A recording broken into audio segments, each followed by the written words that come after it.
Bore da, a chroeso cynnes iawn i gyfarfod ein bwrdd iechyd ni y bore yma ym Mhawys. Hyfryd ydi bod yma efo'n gilydd unwaith eto, a braf iawn i'w cael cwmni y rhai o'ch chi sydd yn gwylio y darllediad yma yn fyw. Ac wrth gwrs, y rhai fydd yn gwylio y darllediad yma wedi'i recordio ar ôl y cyfarfod heddiw. Felly, croeso cynnes i bob un ohonoch chi. As I welcome everyone to this meeting of the Powys Teaching Health Board, both those in the meeting, those watching, and those that will watch the recording after the actual meeting. I'd like to welcome particularly Nina Davis, who is our new associate member and the Director of Social Care from the Council, a partnership that is very important and a key partnership for us as a health board, and so it's wonderful to have Nina with us today contributing to the business of our board. Croeso, Nina. Cael cwpl dwi sef cadeirydd y bwrdd iechyd, ac fel y gwelwch chi ar y sgrin, mae gennych chi wybodaeth fyna ynglyn ag aelodau eraill y bwrdd a'r bobl fydd yn mynychu'r cyfarfod heddiw, yn ogystal â'r rhai sydd ddim gyda ni heddiw ac a rhai sydd wedi cyfleu eu ymddiheuriadau am absenoldeb. On the screen, you'll see information about board members, about those who are attending today's meeting, as well as those that can't be with us today and have offered their apologies for absence. Just by way of public information and public clarity, the board, the health board, is the governing body of Powys Teaching Health Board. We are made up of independent members and executive members, and together we form a unitary board. And our responsibilities, in summary, are threefold. One, that we are here to set strategic direction for the board. We are here to scrutinise the performance of our organisation against those strategies and plans. And we're also here to shape the culture of our organisation based on our values and the behaviours that arise from those values.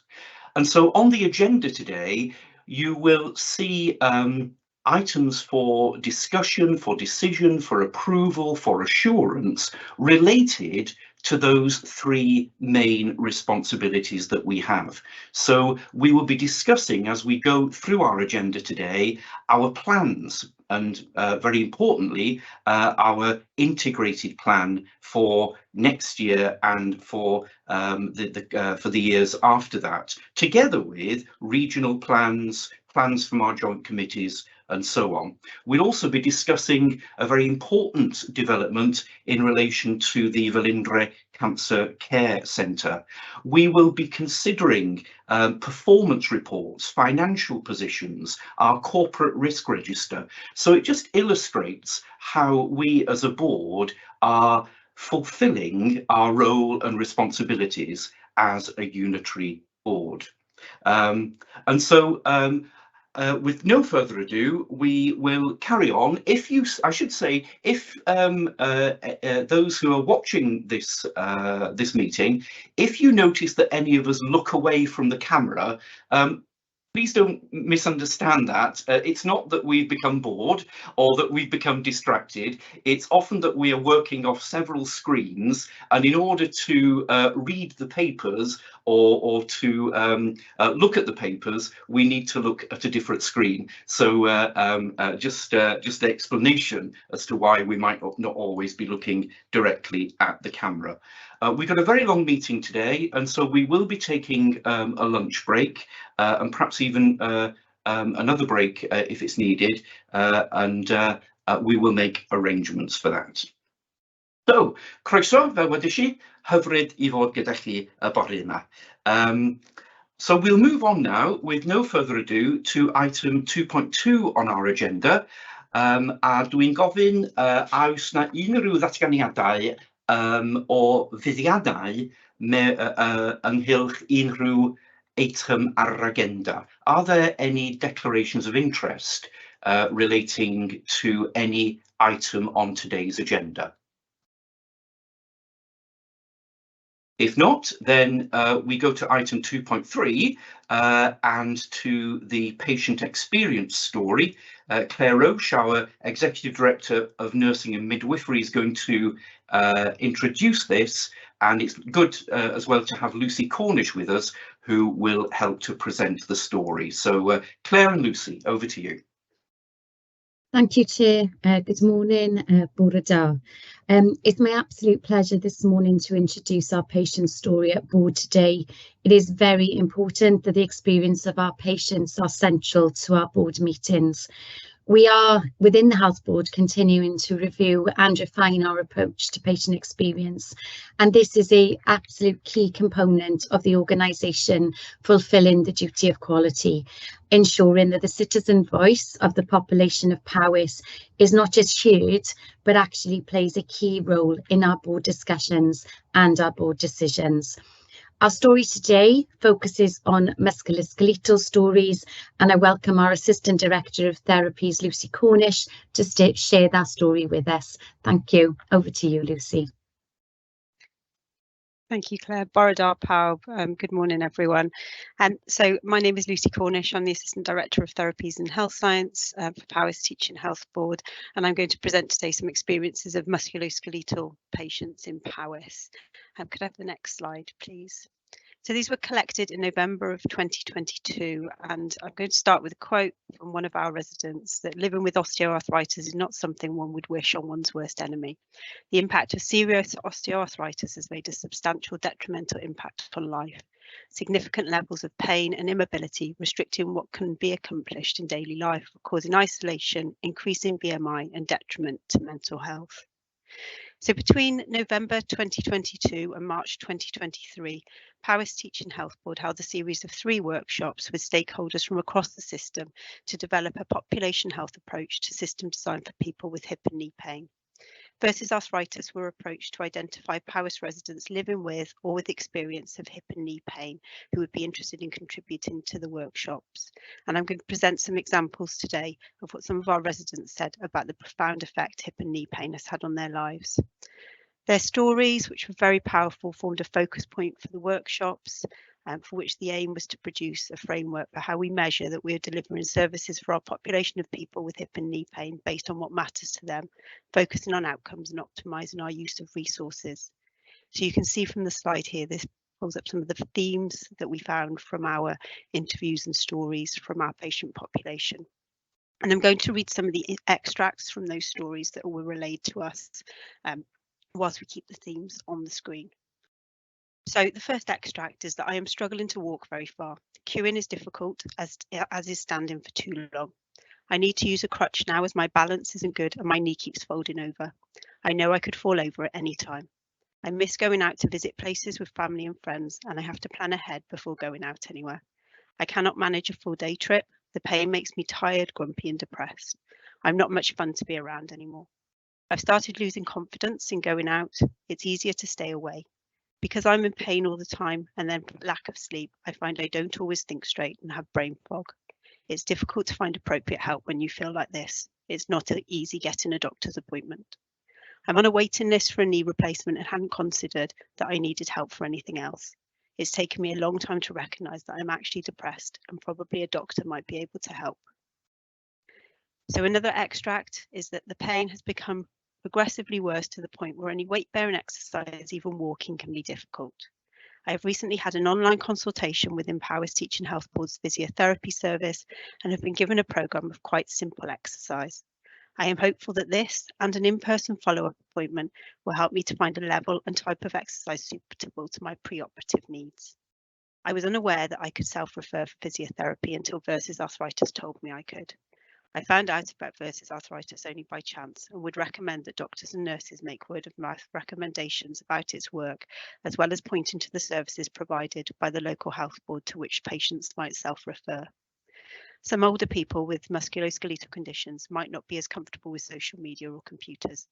I suggest that relevant details be made available in surgeries, including on leaflets and by word of mouth.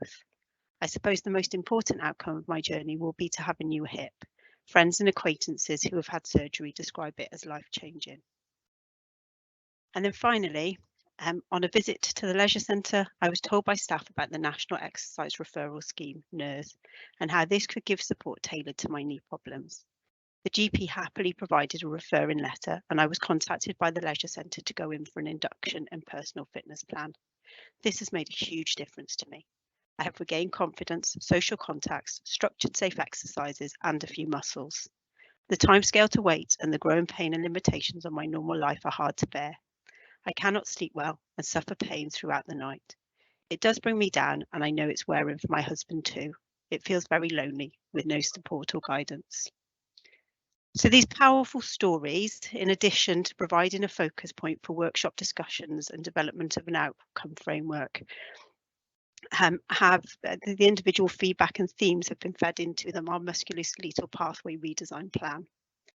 This workstream has broad stakeholder representation and actions underway to address the issues raised, and these include, amongst others, implementation of our orthopaedic getting it right first time review recommendations. This includes review of our orthopaedic activity and waiting lists, both as a provider and commissioner, to establish how we can impact long waiting patients in particular. Repatriation opportunities are being assessed alongside a review of our theatre use and orthopaedic referral management. And there has been successful implementation of virtual multidisciplinary teams with orthopaedic specialists to enable discussion of cases prior to referral, and therefore reducing unnecessary waits, optimising patient outcomes and experience. We've established a working group developing standardised evidence-based clinical pathways within POWIS for musculoskeletal conditions based on NICE guidance, getting it right first time, and surgical body approved pathways. We've implemented a first contact practitioner musculoskeletal physiotherapist service in primary care, and a service is now in place in the Mid, some practices in the North, with a proposal to expand into practices in the South POWIS recently approved. And this service allows people with musculoskeletal conditions to be seen quickly by a physiotherapist with specialist skills and knowledge to support timely assessment, enhancing the offer for people closer to home, releasing GPs to see other patients, and ensuring the individual is seen by the right person first time. Shared decision-making training is being undertaken by clinical teams to support patients with decision-making about management of their condition. And the POWIS Teacher and Health Board Waiting Well webpage is live and accessible to all residents, and the MSK physiotherapy webpage is in the process of being updated to ensure those with a musculoskeletal concern can access evidence-based information, resources and support. This includes links to third sector organisations and self-referral forms for access to our provided services. Recognising the feedback from the patient stories, we have taken an action to refresh communication to all stakeholders across the patient pathway about the services and resources available. All POWIS Teaching Health Board, musculoskeletal practitioners and general practitioners and others working in primary care are able to refer to the Community Connectors Scheme and National Exercise Referral Scheme. And we will be working closely with teams to understand how we can optimise use of those schemes, amongst others, and evaluate the impact on those living with musculoskeletal conditions in POWIS. Thank you very much. Thank you, Lucy. Claire, any further comment, or shall we open it up to observations and contributions? I think it would be really helpful to open it up to observations, Carl, but I think those extracts of people's experiences are really powerful in terms of the impact of living with musculoskeletal pain. Thank you. Thank you. Would anyone like to come in? Kirsty, please.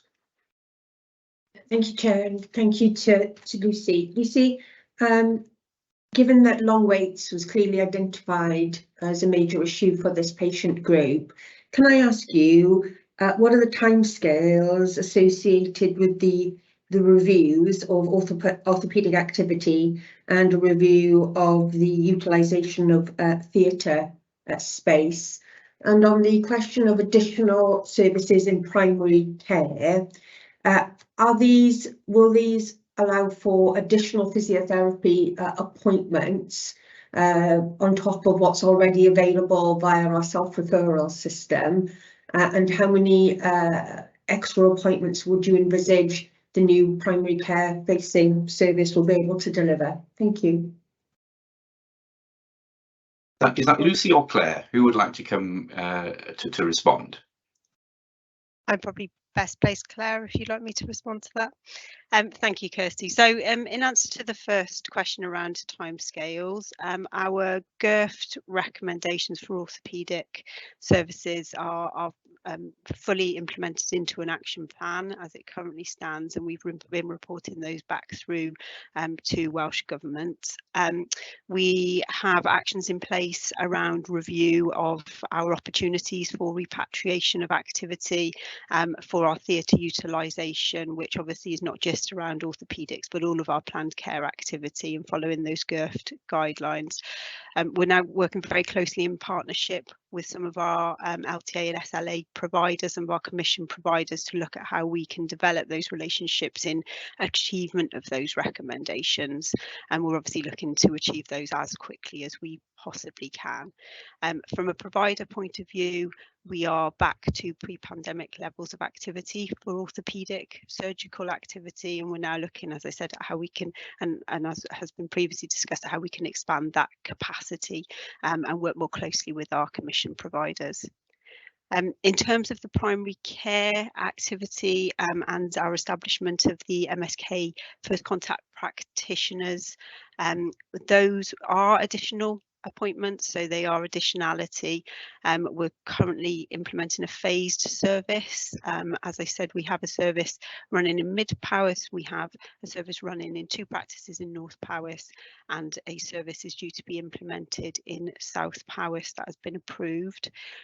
The premise of that service is to offer people appointments with a clinical specialist physiotherapist rather than seeing the GP, so therefore it helps to address that demand, releasing the GP for other activity and enabling that patient to be set on the right pathway first time. So we see that as being additionality. In terms of number of sessions, we do have a detailed business case which details how many additional sessions that provides. I don't have that detail with me currently to provide you the exact detail, but as I said, it is additionality, providing extra sessions, releasing that GP capacity and giving that more efficient and effective service for our people with MSK conditions.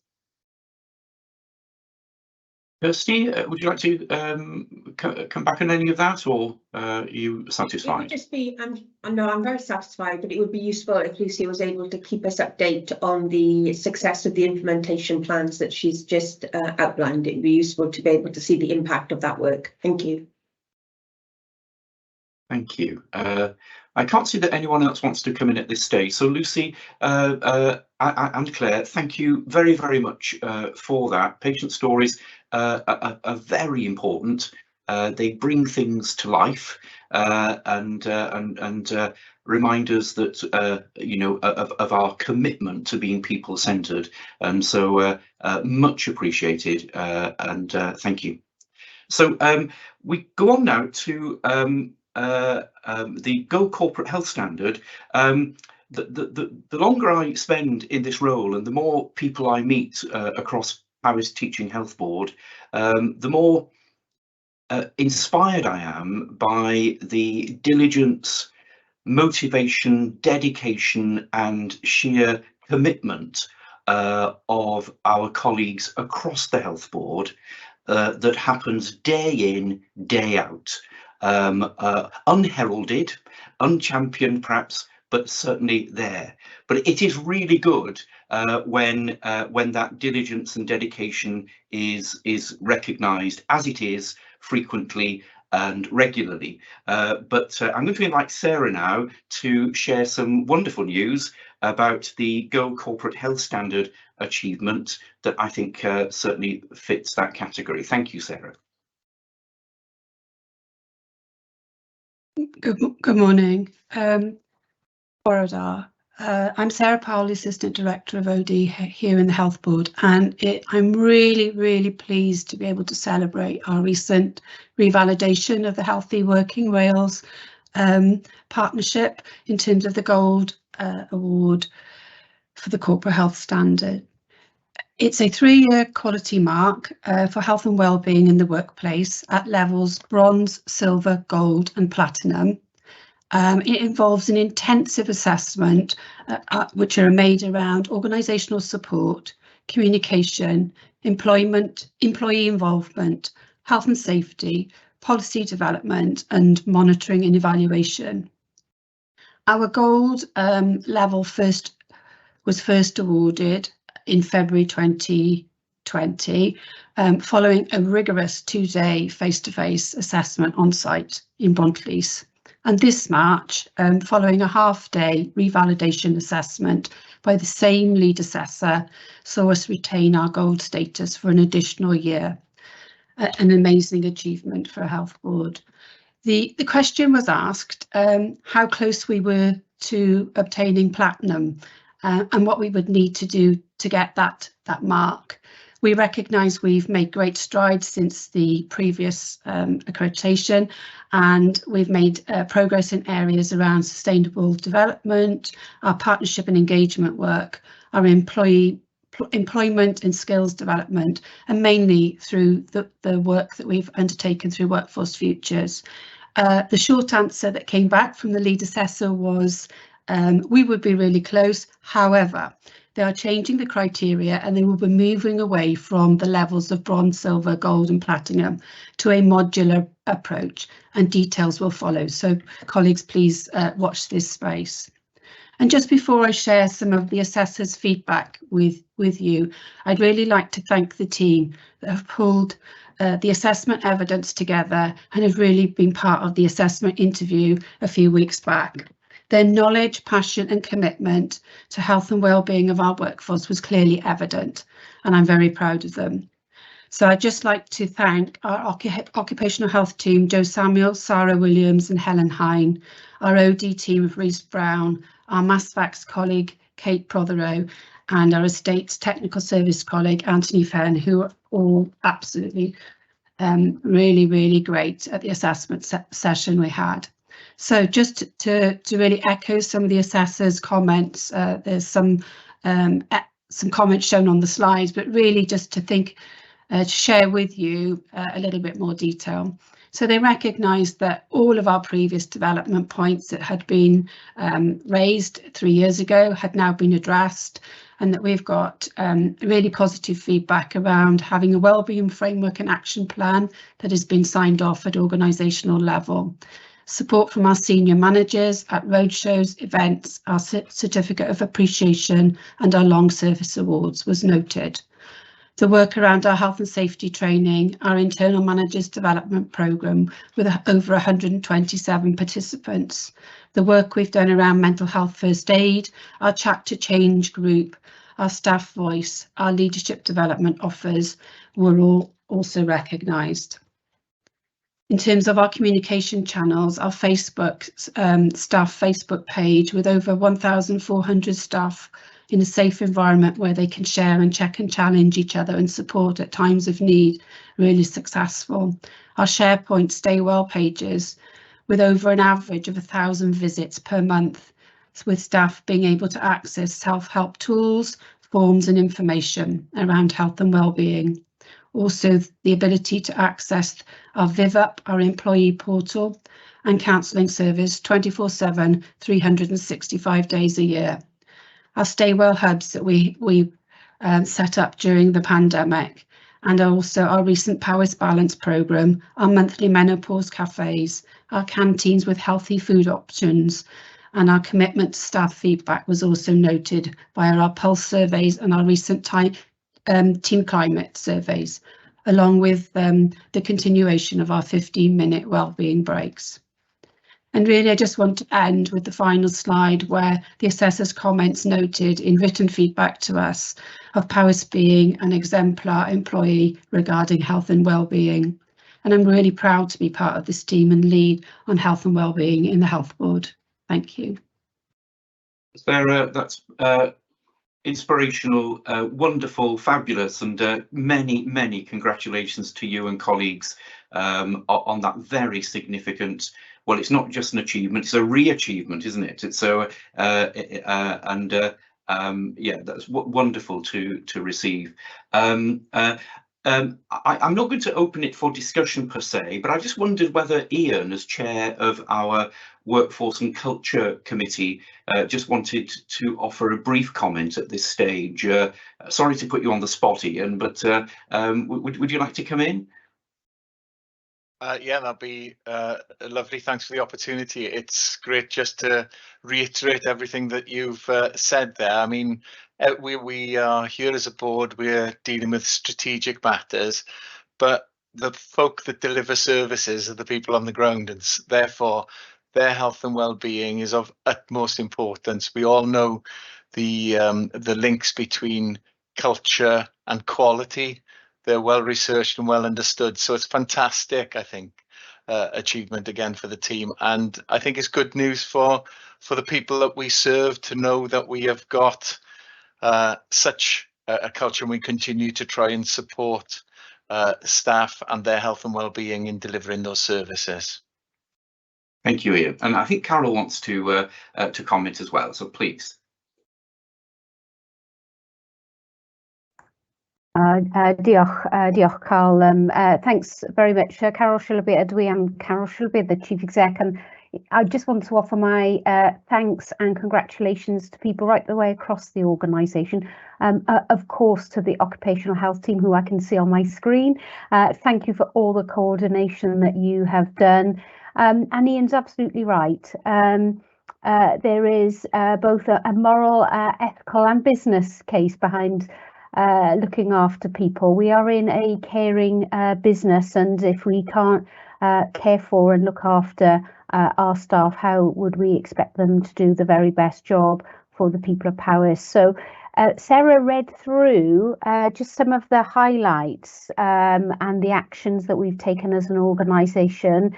That's been both a deliberate effort over a number of years and actually has snowballed, and so success breeds success in this area, and I'm blown away every time we have Certificate of Appreciation Awards to see the value that colleagues place on one another throughout the organisation, and I think that builds this culture that has been described. So huge thanks to everyone who's been involved in this. We look forward to the modular approach, Sarah, so a bit of change ahead of us, but and again, I think, you know, there may be more for us to learn from others and from our own staff ideas to take forward, but the key thing is to keep this very much at the top of our agenda. So diolch. Thank you, Carol. Thank you, Sarah. Thank you, occupational health colleagues and so on. It's wonderful. So please accept our thanks and our congratulations. So thank you. So we move on now to item 2.4 and to the various updates. Firstly, my update, which I will take as read. I just simply want to highlight the fact that although he's not with us today, Jamie Marchant, our Director of Environment, is moving on to take up another role in another health board. But as a board, we certainly want to thank Jamie for the contribution he's made over many years to our work. Yes, in the health board, but also in the partnership arena and in many ways in Powys. And he goes with our appreciation and our very, very best wishes as he takes up his new responsibilities. And just one final or further observation is that today, Katie, the Chief Executive of the Community Health Council, is with us as always, but with us for the last time wearing that Chief Executive hat, because as we're aware, the Community Health Council is going to become Llais within just a few days, which is the new body in Wales, the new Citizens' Voice body not just for health, but also for health and social care. And Katie, on behalf of the Health Board, the relationship between the Health Board and the CHC in Powys has been constructive, healthy, productive, and one, I think, in which we can rejoice. And your leadership in that has been very, very key. We look forward to our ongoing working relationship with you individually and with you in your new role as Regional Director of CLICE, and I know that we will build on those firm foundations. But we're going to come to your report later in the meeting, but being that was in my report, I just thought I would draw attention to that now. But yeah, thank you for the past and excited about the future. Thank you. But I have no other additional comment to make, but I'm happy to take questions or to enter into discussion about any other aspect of my update report. I can't see anyone wishing to come in, so we'll move now to our Vice Chair's report and to Kirsty. Thank you. Thank you very much, Carl. I will take the short paper as read. Happy to answer any questions that colleagues will have, and also to invite colleagues to submit feedback about how best I can use this section of our board papers to keep people informed. So if people want more detail, less detail, or different types of detail, just let me know and we can amend the report to make it as useful as possible to colleagues. But happy to take any questions or comments. Thank you.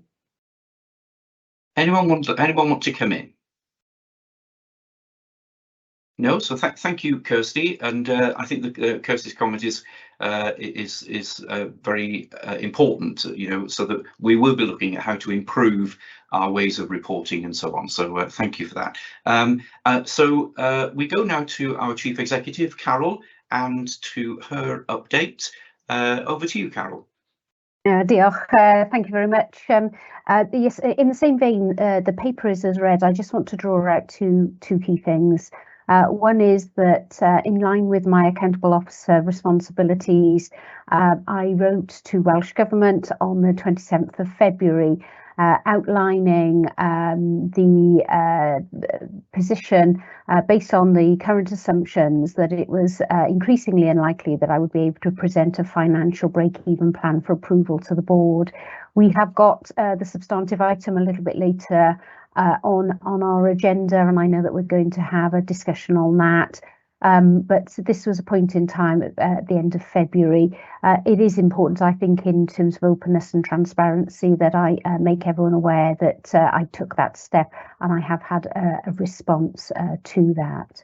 The only one other thing that I really wanted to pick up on relates to, we've mentioned the staff certificate of appreciation along service events that are held, but I was absolutely delighted, along with Jen, to attend the Powys Association of Voluntary Organisations Volunteer Awards last week, and you know, in amongst all of the pressures of services, demands, money, workforce challenges, it was an absolute pleasure to see the strength of volunteering here in Powys, and in particular the numbers of people who are volunteering in the field of health and well-being. So I'm sure there is more information that can be shared, and great links reconnecting with people on a face-to-face basis. And then finally, Chair, to reiterate your thanks to Katie Blackburn and colleagues at the Community Health Council. I think it's 49 years of CHCs in Wales, and hence an important step, not just for us as a health board in working with the community health councils, but for us as a health board of being the host of the board of CHCs, and that responsibility will end at the end of this week, and to wish them all the very best. Diolch. Carl, thank you very much. Thank you. Does anyone want to come in at this stage? Yes, Ronnie, please. Thank you, Chair. Ronnie Alexander, independent member of the board. Carol, as you know, I'm really interested in cochlear implant and bone conduction services, not only for their effects upon adults, but also particularly in respect of children. It affects, in essence, their life experience. I know that we have a further update which will be brought to the next meeting of the board in May, but I just wondered if that was likely to be a substantive report or another interim one. What's your sense of the rate of progress on this? And my second question really relates to the fact that we've had, sadly, a death from listeria 5 days ago in England, and a listeriosis outbreak linked, well, circumstantially linked to a particular cheese product, which is now in the process of being withdrawn. I'd just like to be reassured that there is active liaison between your public health team and Public Health Wales in relation to any case ascertainment that might be possible within Powys. Listeriosis is a relatively rare disease, of course, but once it happens, the case fatality rate is about 20%. And for ladies who are pregnant, the fatality rate is sadly somewhat higher for the baby. So it's just to seek reassurance on that issue as well, please. Thank you. Thanks very much for those questions, Ronnie. You know, you're absolutely right. I've seen at first hand the positive impact cochlear implants can have, bone anchored hearing aids can have on people's lives, and particularly for children, given the learning environment, their education, their whole social and communication development is really key. For colleagues' awareness, this proposal was developed as part of the Welsh Health Specialised Services Committee, who are looking to further strengthen the services provided in South Wales. Previously, there'd been 2 centres and temporarily it moved into 1. I am expecting the report in May to be substantive.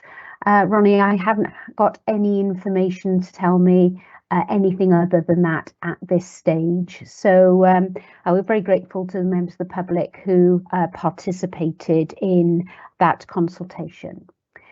On the second item, I'd like to just draw on Mez's connection here, if that's possible. We work very closely with Public Health Wales and on a number of fronts, not least on health protections. So Mez, perhaps I'll draw you in for a little bit more detail on that, if that's okay. Yeah, thank you. Bore da, I'm Mary Bowley, Director of Public Health. Good morning.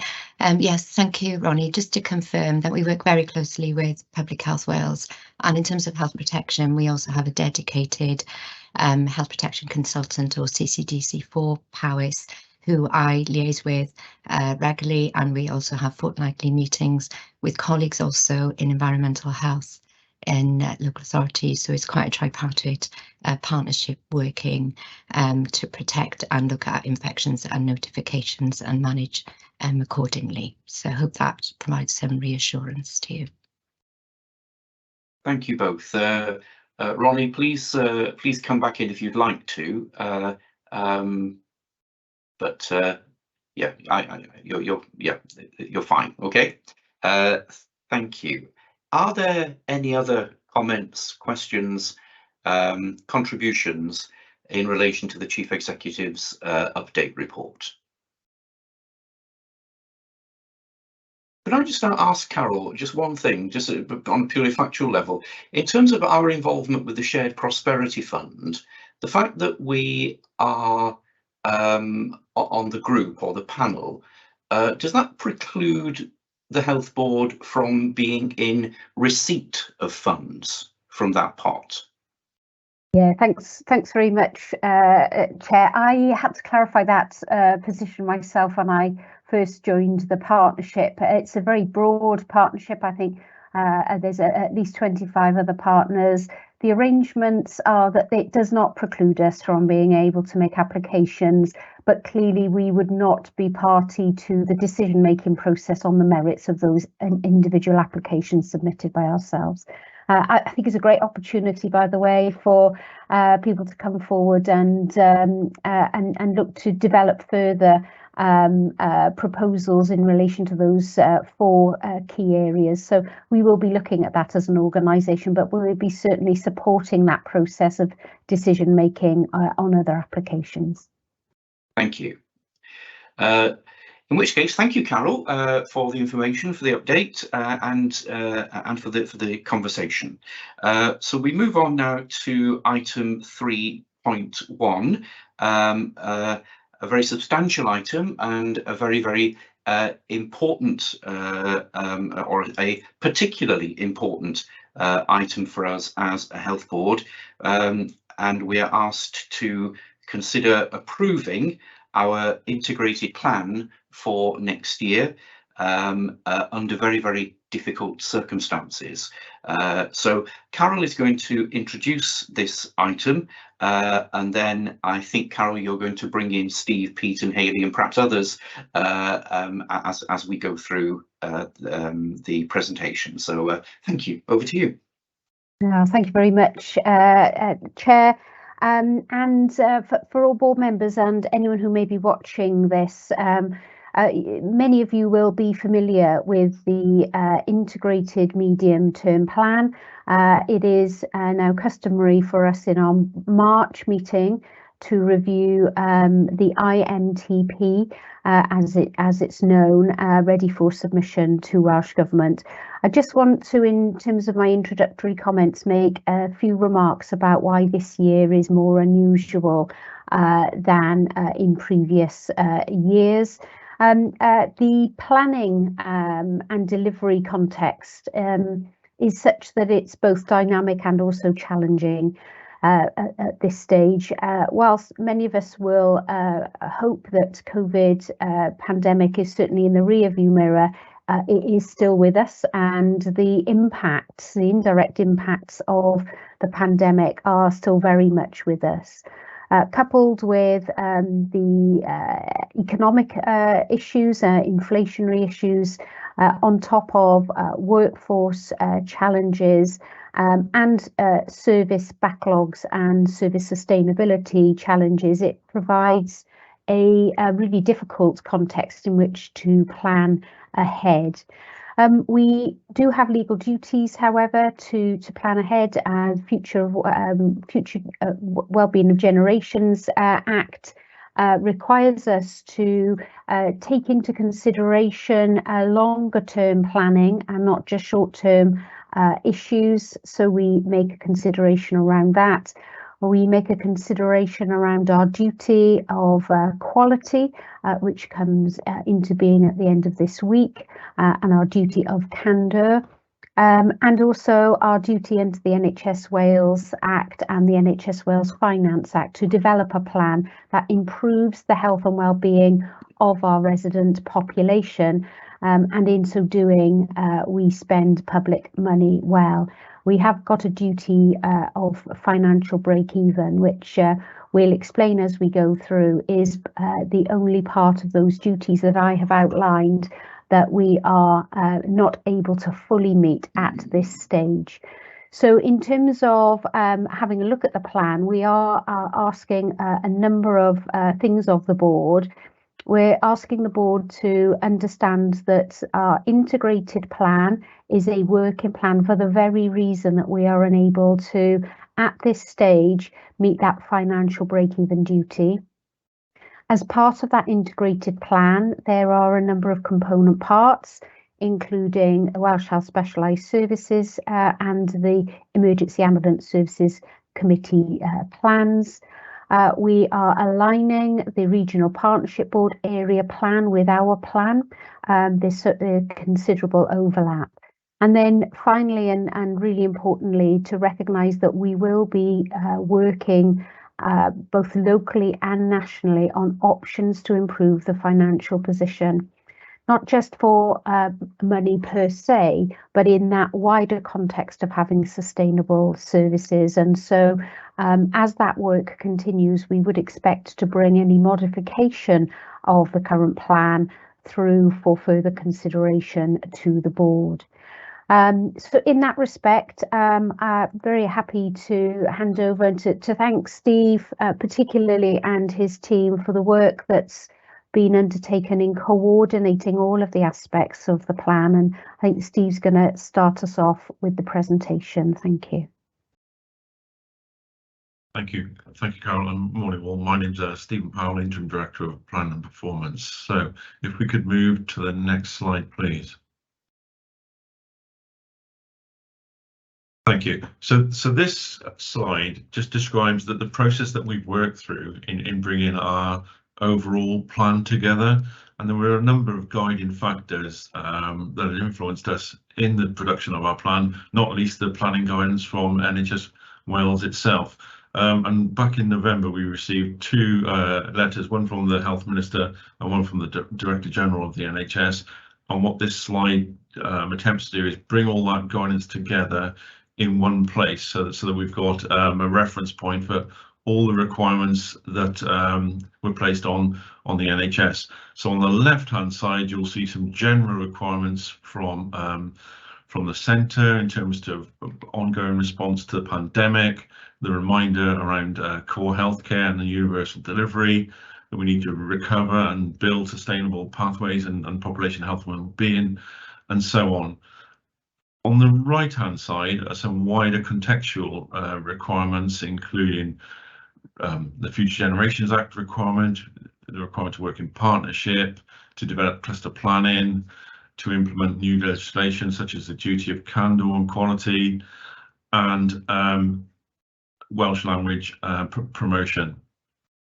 Underpinning all of the asks is a requirement that we improve our digitalisation, workforce and well-being, financial sustainability, and we are required to submit what's known as a minimum data set, which is a technical document that describes in numerical format what we're aiming to achieve, both from a workforce activity and finance perspective. And then central to the planning guidance, and in part recognising a number of issues that are required to be improved upon in the 23-24 financial year, are 16 ministerial priorities, where the Minister has asked us to focus in particular on those components surrounded by that green box. So there's 16 in total, and we have, as part of our planning, set out our approach as to how we're going to improve some of those performance targets, or rely on our network of commissioned providers to do that on our behalf. Next slide, please. So this is what we've called a plan a page, which seeks to marry up our local plan, which is called a Healthy Care in Paris, which is a 10-year strategic plan built with partners, and we're halfway through that 10-year period. And what we've then done is overlay the national requirements into this document. So you'll see in a number of instances we've highlighted where ministerial priorities are key to the delivery of our local aims. So whether that be in primary care, diagnostics, planned care, or some of the urgent and emergency care measures. So this slide is trying to consolidate our internal plan and the external requirements. Next slide, please. So this slide just documents what we hope to achieve as part of the integrated plan, and building on Carol's comments, you know, the NHS is in its 75th year of existence, and there are a significant amount of challenges that the NHS faces. So year one will focus on improved delivery across safety, access, quality, experience, equity, performance and finance. So we're terming year one as a year of delivery, and where the ministerial priorities have been included, as a requirement. We've done a self-assessment in terms of our level of confidence if these will be achieved or not, and I'll move on to that slide in a while. We've developed a local model for change, and that's called our Accelerated Sustainability Model, and the main aim of that is to review both service delivery and service requirements going forward, and then the mechanism of how we get from A to B at pace. So we've already nearly concluded what's known as the discovery component of that phase, and we quickly now need to move into design and delivery during this year one. Year 2 and 3 of our integrated plan have been included as indicative and outline plans respectively, and in year 2 we're seeking that our accelerated sustainability model becomes much more clear and visible in the change mechanism. And year 2 and 3 will also see the renewed focus on improvement in people's health and outcomes. That's not to say that we're not going to address that in year 1. It's just that year 1 is an absolute delivery year, and years 2 and 3 more the wider portfolio. So in summary, what we're seeking to achieve is, from a workforce perspective, retain and developing a sustainable workforce. From an access perspective, improve access in its widest sense. So through primary care, community care, secondary care, urgent care, and see to what extent we can improve access, reduce backlogs and time delays. From a flow perspective, we need to ensure that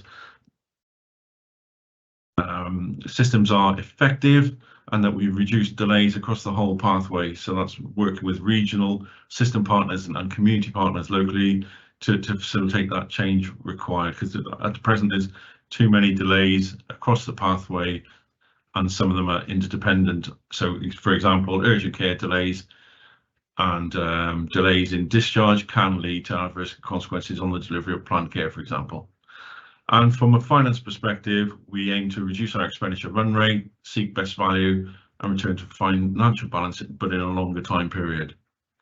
So the plan is not without risk, as Carol has discussed, and does see the organisation in this iteration of our integrated plan remain in deficit across the 3-year planning period. Next slide, please. So this is quite a detailed slide, and what it tries to capture is our delivery assessment of the 16 priorities the Minister has set. The priorities are listed down the left-hand side. The target requirement is in the central column, and then the colourful red, amber, green dashboard on the right-hand side in the first 2 columns depicts our delivery assessment where we provide services ourselves. And then on the right-hand side, to the right of the purple column, a delivery assessment of where our commissioned providers across England and Wales deliver services on our behalf. And effectively, where we provide services ourselves, we've got a higher confidence level that we will make progress and or achieve a number of the targets in the year. But there's a mixed performance in terms of delivery assessment on commissioned services, particularly in relation to progression required around emergency care, ambulance delays, referral to treatment times improvement. Now, this is just an early assessment of commission performance. We are due to receive detailed improvement trajectories from all providers that we commissioned with as part of a submission that's due on the 21st of April, which I'll come on to. Next slide, please. So where we are at present, as Carol had said, on the 28th of February, we signalled that we could not submit a balanced plan for the next 3-year planning period. We're about to submit those 4 central components within the slide. That's the cover letter, the narrative plan, the ministerial templates, and what's known as the minimum data set. We've appended other key documents in this presentation to board today. And then quickly after submission, which is submissions due on the 31st of March, we will then finalise our operational delivery plan, directorate plan, and get those issued along with the budget, working with our finance colleagues. Next slide, please. So, as Carol said, this is a working plan, and whilst we will be submitting the documents on 31st of March, there are then on the left-hand side of this slide four further key requirements that we have to submit in pretty quick timescales. So on the 21st of April, we need to submit detailed national performance recovery trajectories for a large number of the ministerial measures that describes in detail the number of patients that will be treated per month and the expected performance across the financial year. And so those performance recoveries cover services such as planned care, cancer care, diagnostics therapy services, and a number of urgent care indicators. There is the potential then for additional operational trajectories to be required by colleagues within NHS Executive in Welsh Government to include cancer tumour site recovery trajectories for those detailed areas of improvement. The third item is that Welsh Government are going to release the NHS Performance Framework for 23-24 in June 23. Now, depending on what is in the performance framework, any new indicators we will need to reflect on as an organisation and build into our plan accordingly.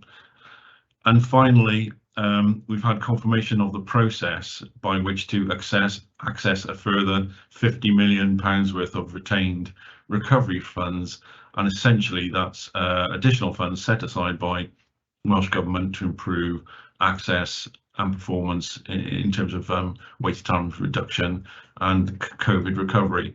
So the little chart on the right hand side, the diagram, circular diagram, just shows the process that we will probably go through once, maybe twice, as we seek to close down the plan and reflecting on Welsh Government's comments. Next slide, please. And I'll hand over to my colleague, Pete, Director of Finance. Thank you. Yeah, morning everyone. Pete Hopgood, Director of Finance and IT Services. Just going to take you through some of the context and our approach to developing our financial plan in support of our IMTP plan. Some of this I will go over comments that Steve and Carol have already made, but as a reminder to the board, we have a strong track record of delivering financial balance. We've achieved financial break-even in the last 8 years. However, the impact of the pandemic and the ongoing impact on the system in terms of increased demand and further impacted by increased inflation has an impact on our financial plan.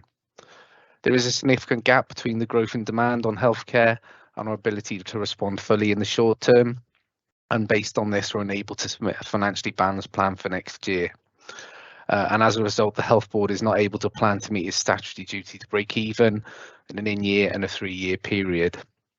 So our approach to developing the plan has been aimed to deploy our resources in 2023-24 in the best place to effectively deliver the best outcomes for the population of Powys. Working to allocate the resources to the right place to deliver the best outcomes and those that matter most to the population of Powys, as Steve has already highlighted. Our basis of approach will be based on a value-based healthcare with the aim of improving outcomes, reducing clinical variation and improving efficiency through the system. And our plan also recognises the inflationary pressures and growth in demand. And as a part of our plan, we've set ourselves an ambitious savings programme, but one which is based on realism on what we think is deliverable in the year ahead. Thank you, Liz. Just to give some high-level overview of the figures included in our plan. So our starting position is an underlying deficit of 18.6 million. Just really wanted to explain how that as an organisation that's delivered break even, how have we moved to a position of an underlying deficit of 18.6 million. Well, during the pandemic, this had a significant impact on the organisation's ability to deliver savings, and this has contributed to our underlying deficit.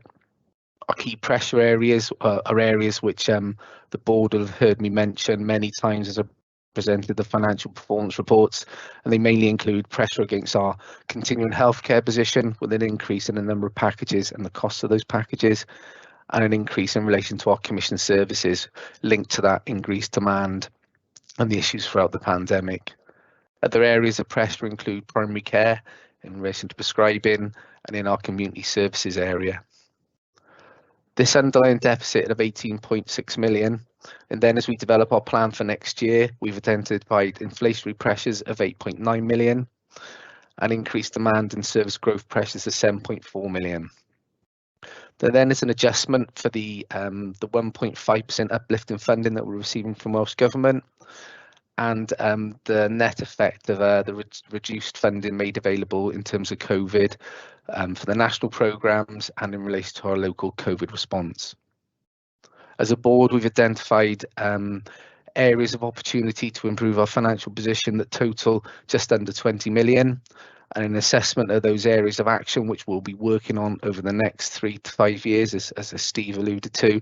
We've identified areas to deliver 7.5 million in 23-24.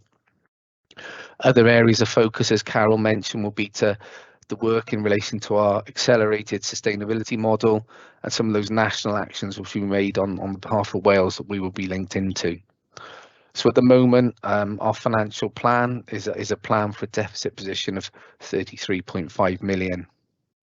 Clearly a position that none of us are comfortable to be in, but this is based on continuing to provide those services and to deliver those outcomes as been referenced previously.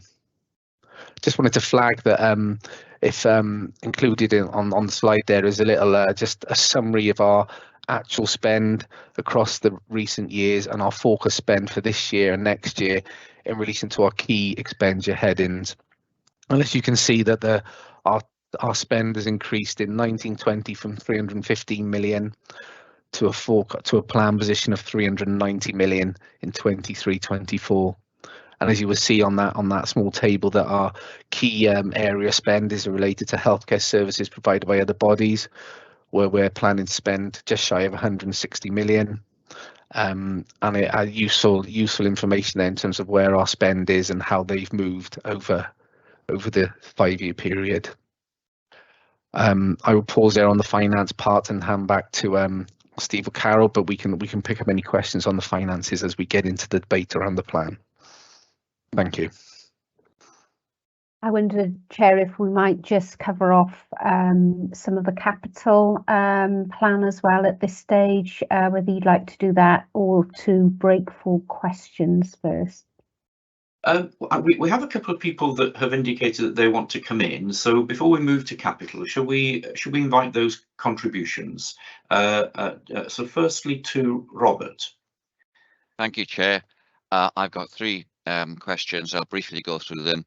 The first is on the national performance trajectory.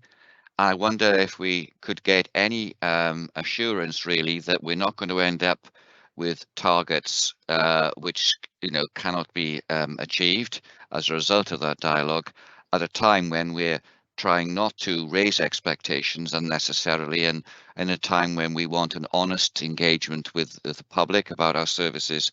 And of course the magic word here is candour. So that's question 1.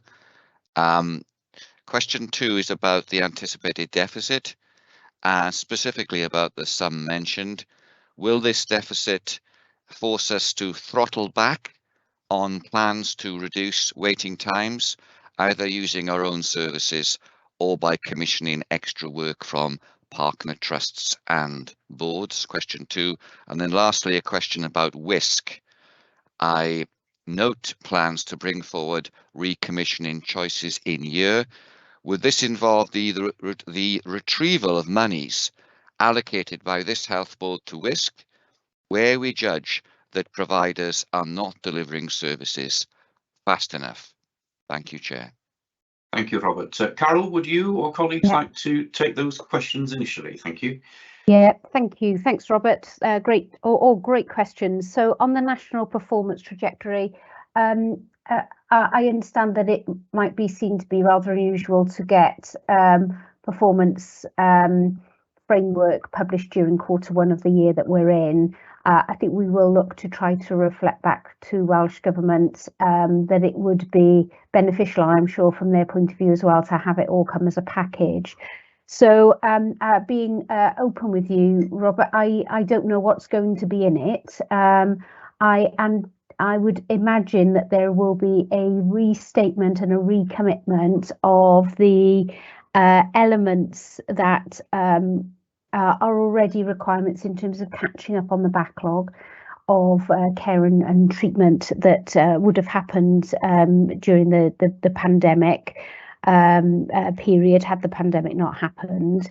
And I think you're absolutely right. I think we need to be open and straightforward about where we are as an organisation.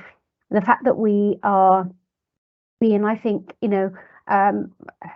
stretching, but realistic in terms of our financial position indicates that we need to have more open dialogue about the range of those pressures that are coming through, either from service performance, workforce, finance demands. So we'll as soon as we know about the performance requirements, we will share that with the board. We are reasonably well placed, particularly in terms of directly provided services, but we'll let you know when we know more. In terms of the anticipated deficit and the throttling back of activity, to be quite frank, that is the last thing that we would want to do. We know that there are significant numbers of Powys residents waiting too long for their interventions. So that is not an intention at all. And the patient stories today indicate the human elements of that wait. That said, we have mentioned the accelerated sustainable model. We know that the models of care that we have in place at the moment are under such significant pressure that them being able to be sustained as they are is becoming more and more questioned. Service models that were developed decades ago are not necessarily standing the test of time now for the challenges we have. So we have got to have a look at how we change our services for them to be stronger. And then finally, on the WISC recommissioning choices, I have been pushing for an increased focus on performance against contract, particularly for those organisations that are struggling to recover the pre-pandemic activity. And there has been some alternative short-term change of commissioning approach in WISC, and I would be expecting that to continue in order that our residents can have the speediest access to the most appropriate services as possible. So hopefully that's helpful, Robert. Happy for you to come back, please do, on any of those. Thank you, Robert. I've noticed that Hayley and Kate have indicated that they want to contribute. If it's about those issues, Hayley or Kate, please come in now. Hayley, is it about that or something else? A different point. Okay. Carl, thank you. And Kate? I think it is related, Carl. So Yeah. So and really building on the comments about that Pete mentioned about value and sustainability, then I think it's just really important to note that whilst we're in very challenging times, there are real opportunities here. We have been working really, really hard to embed our value-based principles over recent years, and that really is about outcomes and doing things better. So we've learned a huge amount over the last couple of years over the pandemic, and we have learned that there are better ways of doing things which are better for everybody, better for patients and outcomes. So I think really, really important just to outline that there are opportunities here as well as challenges. Thank you, Kate. So we go next to, let's go to Ronnie and then Ian, please.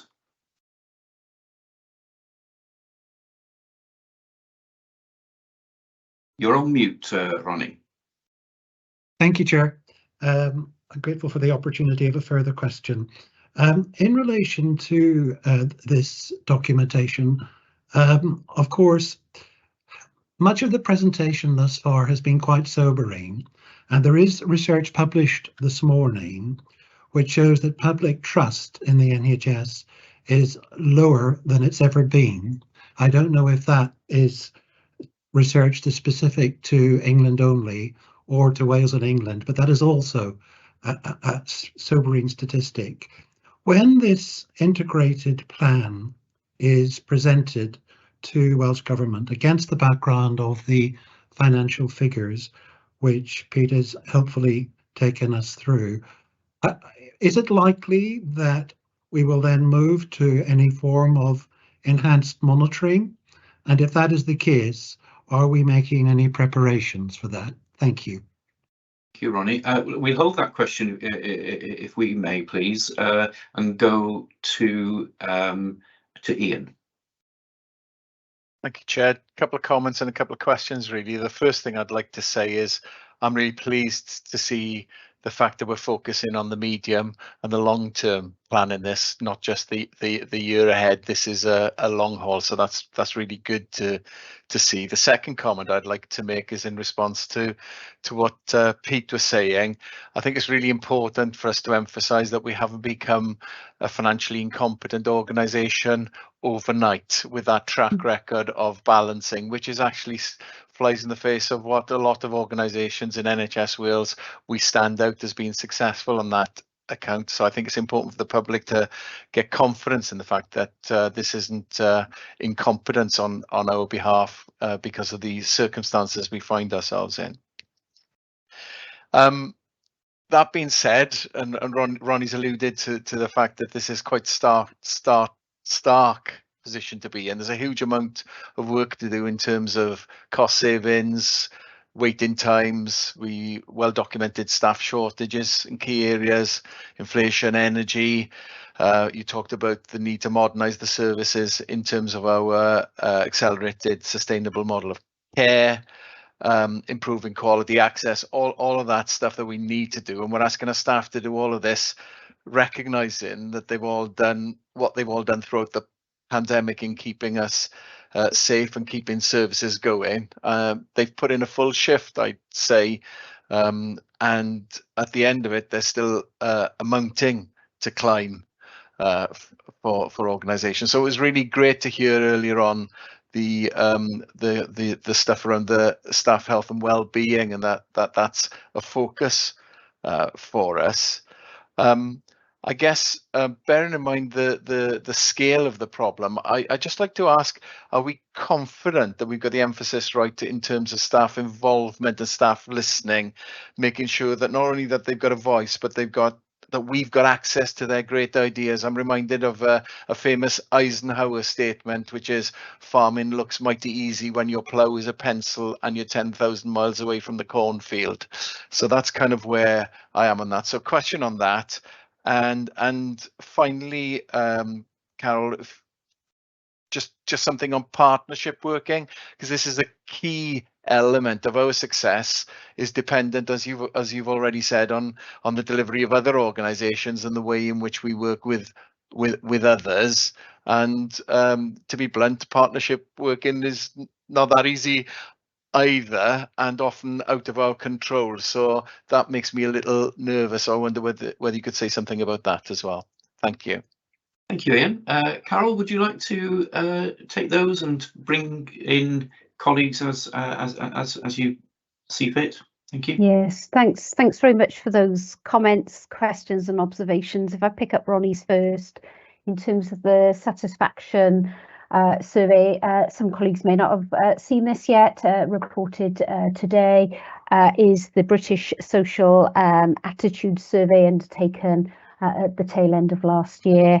And you're absolutely right, Ronnie, I think the satisfaction levels across health and social care have dropped, and we can understand why. If we put ourselves in the shoes of many thousands of patients who are waiting for care, significant backlog, people report having real challenges in accessing some services, and we had a very, very difficult winter period with the non-response at times in a timely way, of course, to emergency and urgent care issues, being able to get out of hospital, etc., etc. So I think it's a sign of a very stressed public service, public services, because the social care aspects are experiencing the same challenges of demand and workforce issues and restricted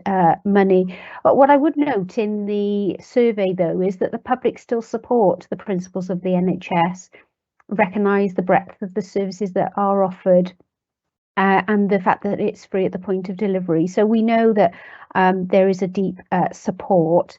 And that's really the reason why we must try to move forward and change, because trying to maintain a status quo is not going to be good for those in receipt of services or those of us trying to deliver those services. That links really, I think, to Ian's point around the involvement of staff. We have a number of mechanisms, of which the presentation earlier talked about chapter change, wellbeing roadshows, other types of mechanisms, innovation survey reports currently in the final stages, as well as walkabouts and those other mechanisms that we have of contact points with staff, including with trade unions.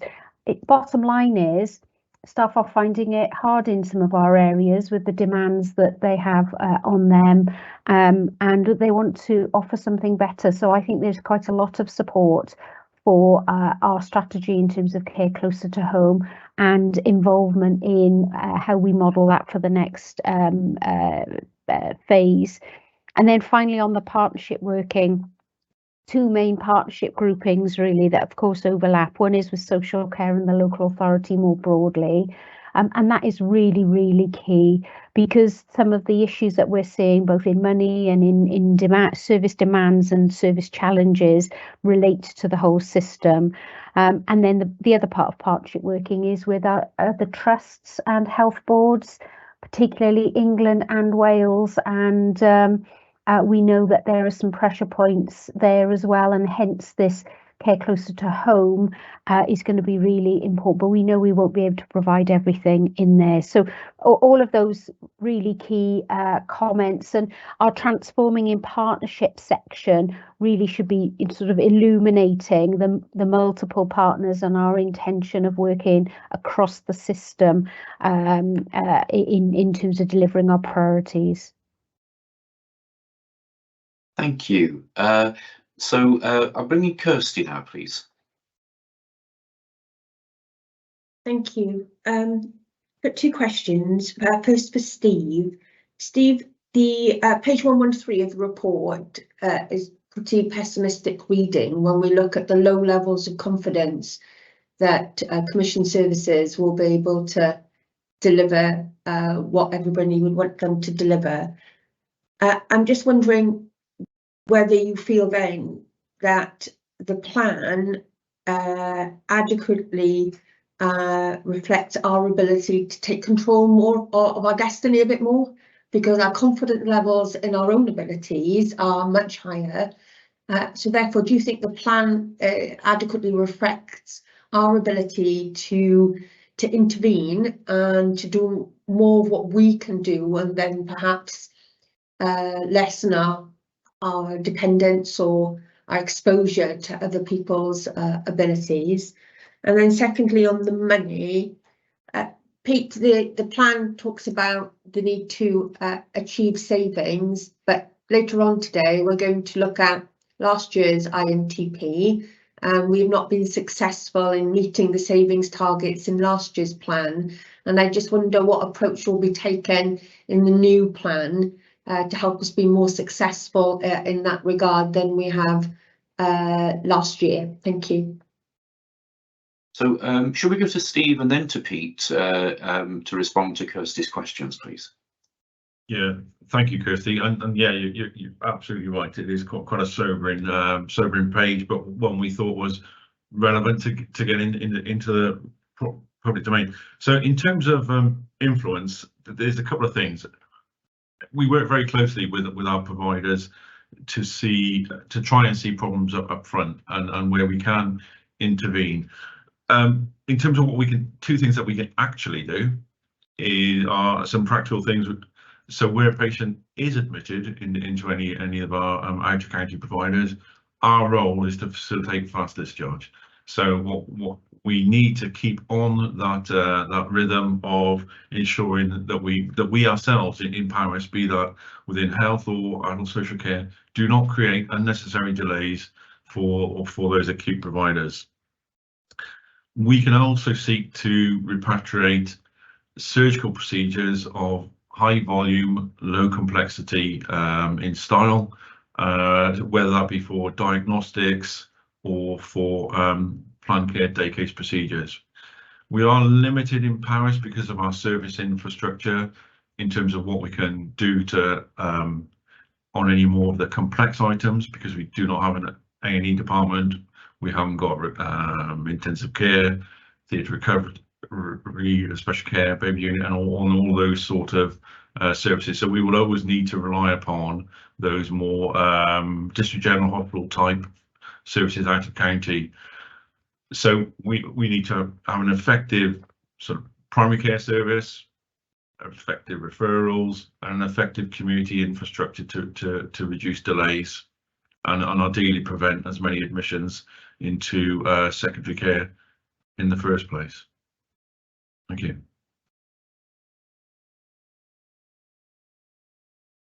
Yeah, Pete, please. Yeah, thank you, Chair. Sorry, slight delay there. So yeah, Kirsty, thank you for that, and a good point made. I think the first thing I will say is that previously the organisation did have a good track record of delivering savings. It's been during that pandemic experience where that delivery has struggled, and you're right, that has been a issue in this financial year. I think the way we've constructed those areas and mitigating actions is to break it down so that every budget holder is required to make a 1% saving or 1% reduction in their expenditure run rate. The other balance of our actions are more in that transformational space, and also linked to reducing our spend in relation to our national COVID programmes and our local COVID schemes based on the reduced funding as allocated. It will require that extra focus of everyone, the whole board and every budget holder. We're looking at the mechanisms for reporting on that financial performance to enhance and strengthen and ensure there's clear visibility across the board. And I think the last comment is that it will need every one of us in the board to be behind those actions and to deliver as per the plan. And it's worth noting that we've constructed the financial plan based on the priorities and actions and decisions of the board that have gone into the overall plan, and the finance plan reflects that. Thank you. Thank you. Kirsty, would you like to come back on any of that? Just before I go to Hayley, Pete, I wonder if I might just add to Kirsty's question. So within the papers, it states that we would we're expecting that it's going to take up to 5 years to recover financially, as it were. But that's based on an assumption that any future cost pressures are met. And so just picking up on Kirsty's point about realism and how confident we can be in the assumptions that underpin the plan, is that an assumption that we can be confident in? Thank you, Carl. I think there's a couple of parts to that. Number one, we've tried to set ourselves a realistic timescale whereby we can recover our financial position. There are some unknown factors in that. So as you mentioned, future years funding uplifts and what inflationary pressures may be, and future years growth are more unknown than the immediate next year. And likewise, we don't know the full outcome of our accelerated sustainability model and our ongoing programme work around value-based healthcare and the additional benefits that they can deliver. So I think it's a realistic timescale to set that ambition. But clearly that is a position that will be updated year on year as we go through our planning cycle, with the main focus being on that 7.5 million to deliver in year one. A short answer to quite a complex question, so I hope that's okay. That's fine, thank you. Hayley, please. Bore da, Hayley Thomas, Deputy Chief Exec and Interim Director of Planning, Primary Community Care and Mental Health. Apologies.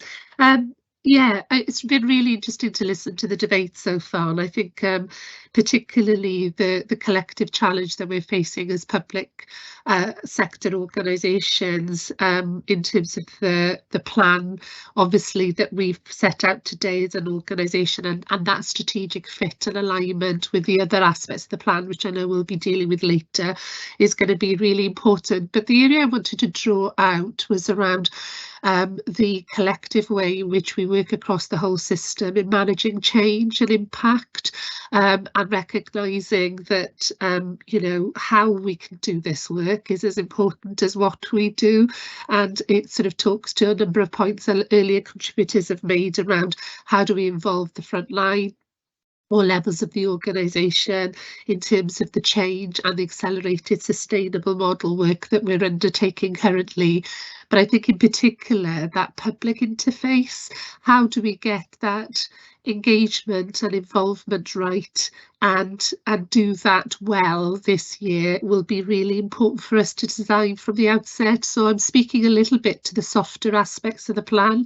There's quite a lot of cultural change around how we work in partnership across the system that we'll have to work through together with key partners, and in particular how we have that conversation with the public will be really important in terms of being able to deploy the ambition set within our plan. Thanks. Thank you, Hayley. Carol, earlier you wanted to go on and offer some comments around the capital dimension to the plan. Do you want to come in now and do that? Yes, thanks very much, Chair. So the agenda outlines a couple of specific aspects for us to cover. So the integrated plan, which Steve has covered, finance plan that Peter's covered. So there's capital programme, and then there's the Powys Joint Area Plan under the Regional Partnership Board. So if I could ask colleagues just to make a contribution to that. If I start on the capital plan, we pull this out specifically because there is a different sort of, there's a revenue and a capital stream, and we know that in our organisation, apart from the last few years, we have had a real challenge in terms of the age of the estate and the available capital to us. Now, whilst that's improved somewhat, we still do have a number of really challenging capital backlog, maintenance issues and other strategic development issues. So Wayne Tannehill is with us, Chair. I just wonder whether Wayne might be able to just give the headlines of the focus of the capital plan in terms of sharing that with the board, and then we could then cover off the Regional Partnership Board Joint Area Plan, and I think Hayley may well be supporting us with that. So, Chair, if I could just introduce Wayne. Thanks, Wayne. Yes, Prynawn da. Good afternoon, everybody. Wayne Tannehill, Associate Director of Capital, Estates and Property. Thank you, Carol, for the introduction. We have put a paper forward today seeking approval primarily for the discretionary capital programme, which runs over a two-year timeline, 2023-24 and 2024-25. So the development of this two-year draft programme has followed the same process for several years now, and the process has been audited by shared services and does have a reasonable assurance. Welsh Government funding in terms of discretionary capital this coming year is 1.26 million. We are anticipating that will increase to 1.431 million the following year. And very briefly, it's allocated against four elements, one of which is general service needs.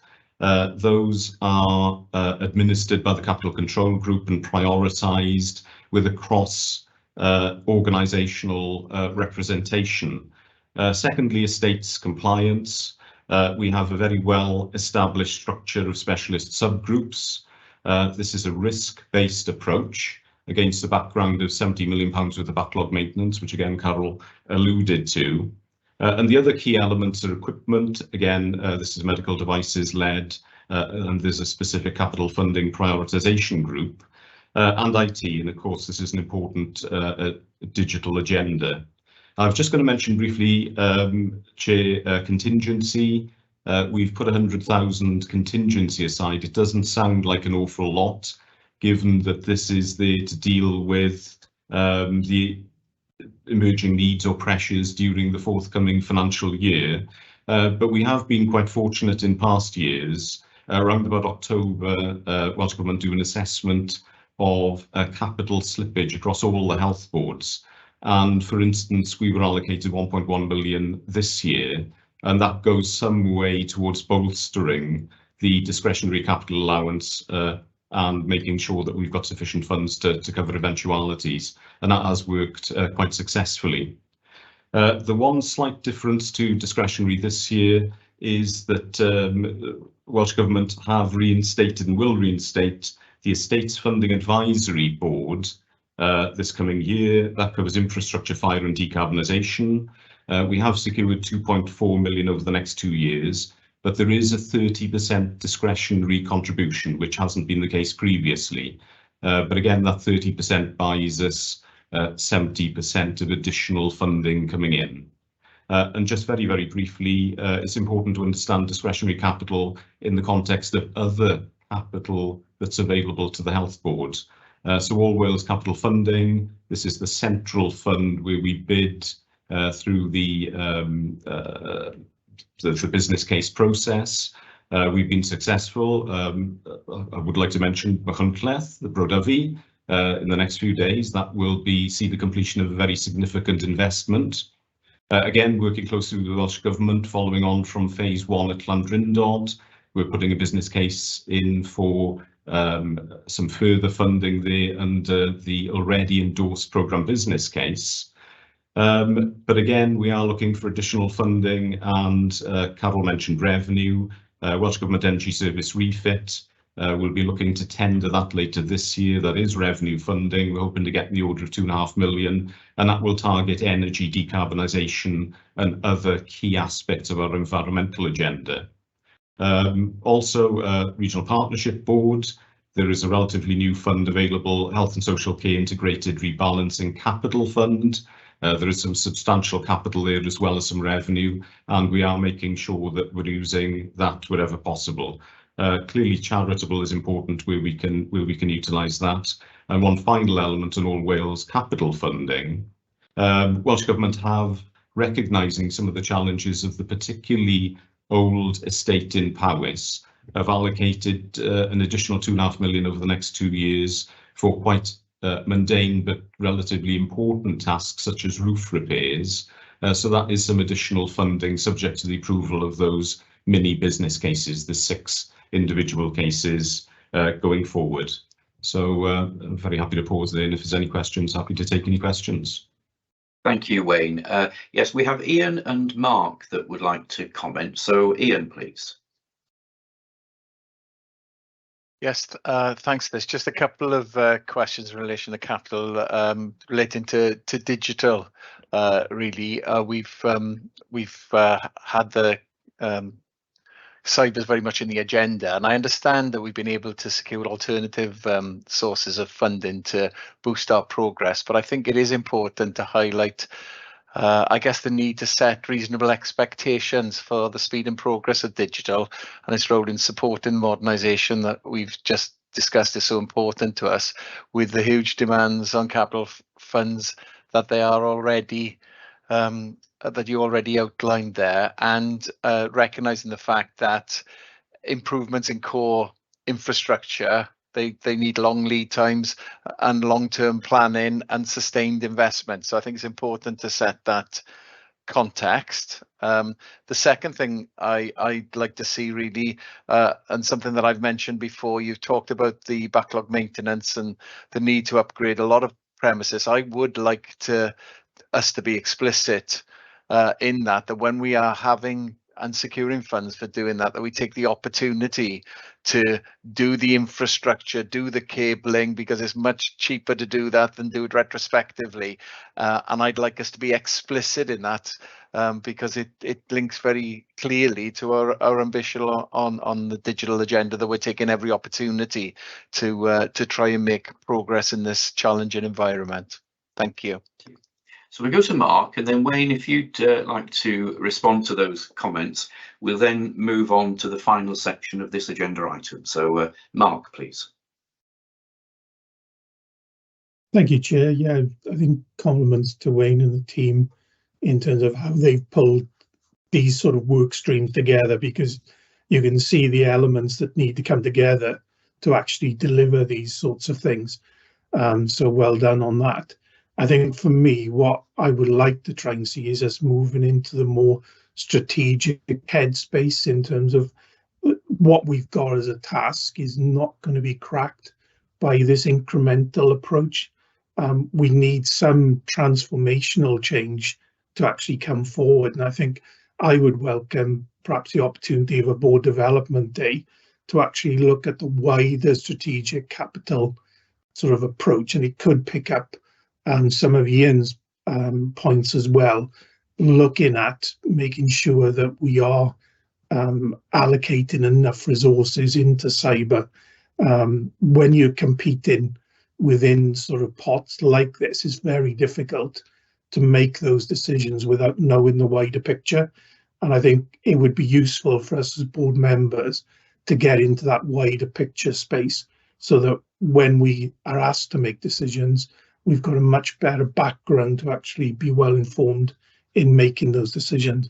But again, as I say, operationally, compliments to the team in terms of what they've been bringing forward. Thank you. Thank you. Just to pick up on the board development thing, Mark, certainly we are going to be spending some time very soon on looking at the board development programme for the coming period. And I know that Helen will certainly take that point and make sure that it features as part of that discussion and consideration. So thank you for that. But on Mark's other points, Wayne, would you like to, and indeed on Ian's points, would you like to respond?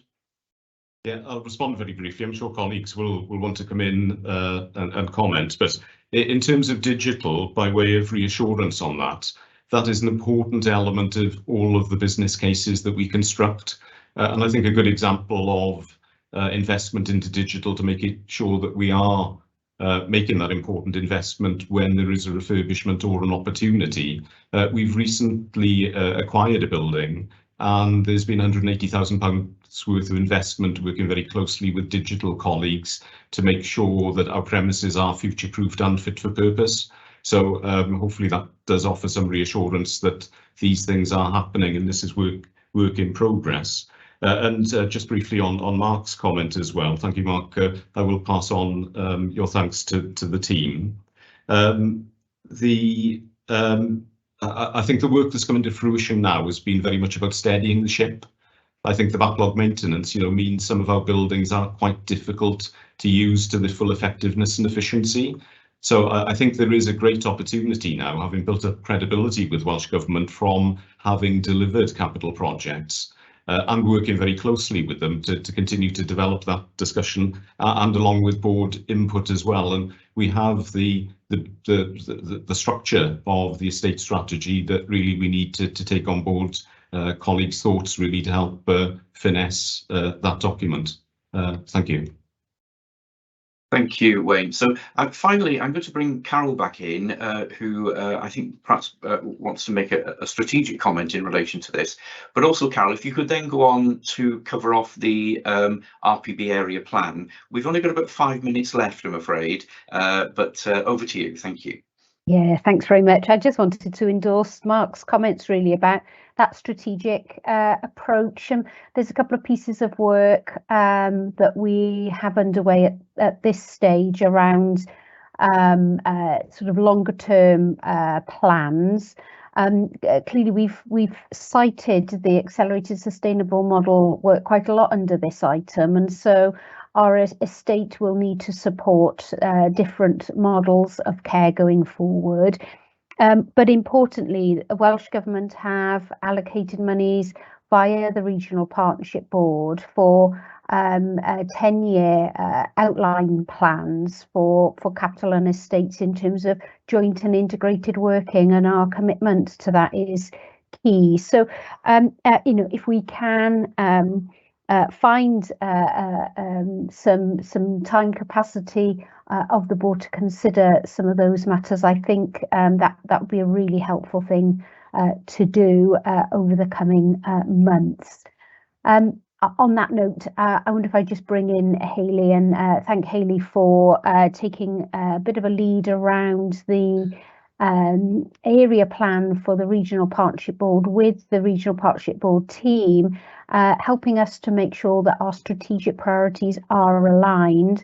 The plan has been circulated to colleagues, and there is a Regional Partnership Board meeting a little bit later on today. But Hayley, did you want to offer some comments?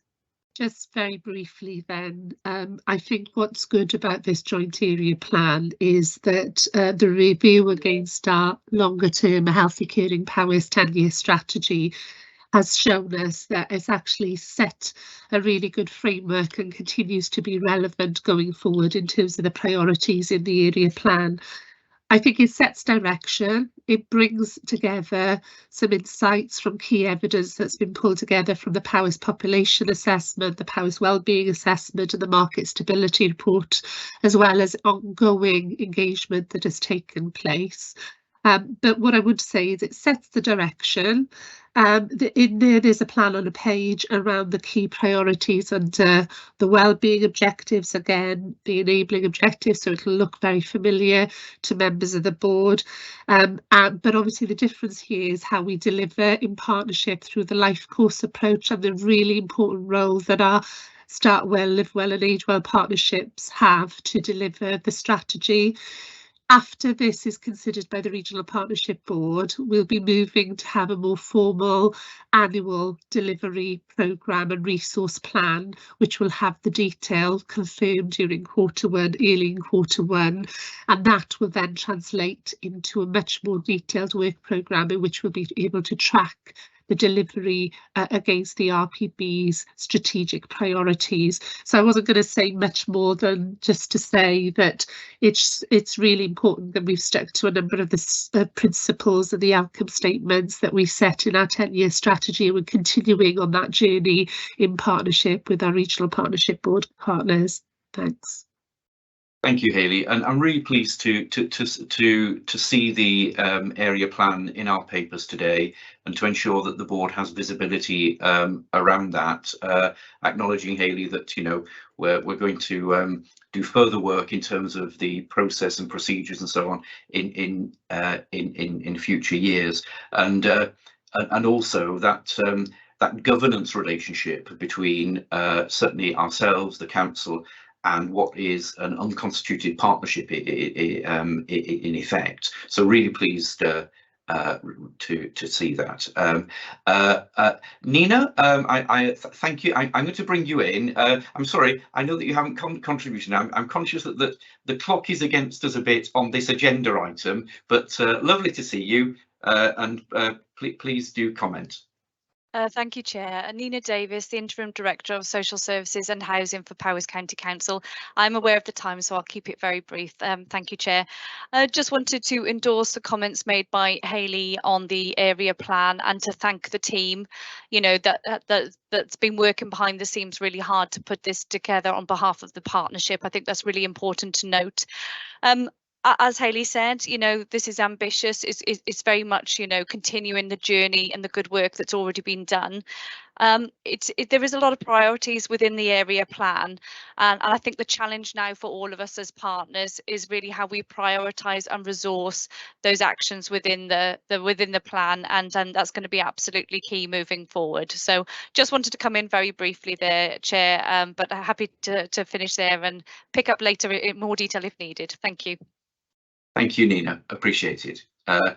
So Before I put the recommendation to the board, just a couple of actually, what I should do is Steve, do you have any closing comments quickly before we do that? Thank you, Chair. It was just a note of thanks. To be honest, similar to Nina, you know, we've created this plan in a difficult time of the year, both operationally, clinically across the winter period. So thank you to board colleagues, clinical, operational, and managerial staff that have assisted, and our planning team. Thank you, Chair. Thank you.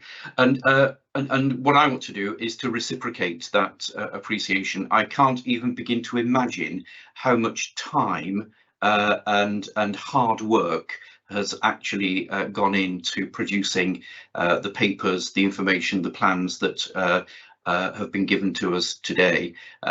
Quite a task to go through them all, but a much bigger task, I know, in producing them and making them available to us. So please, Steve, exec colleagues and the wider teams, please accept our thanks, appreciation for that.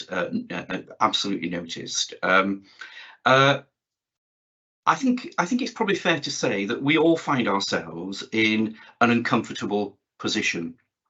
Powys Teaching Health Board, under very effective governance, leadership, management for 8 years, has met its financial duty and balanced its books. And I want to pick up on the comment that Ian made earlier, and certainly from my perspective as chair, to say publicly, what we are considering today is not all of a sudden moving from high performance to poor performance. Our organisation remains an organisation that is well led, well governed and well managed. But the context in which we operate has become very difficult and challenging.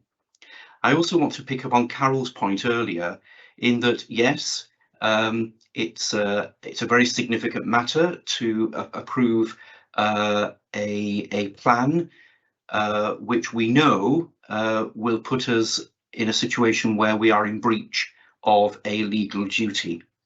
However, there's a balance of duties, and Carol's point earlier, I think, is a really important one in terms of our duty towards quality, towards performance, towards safety, towards future generations, and so on.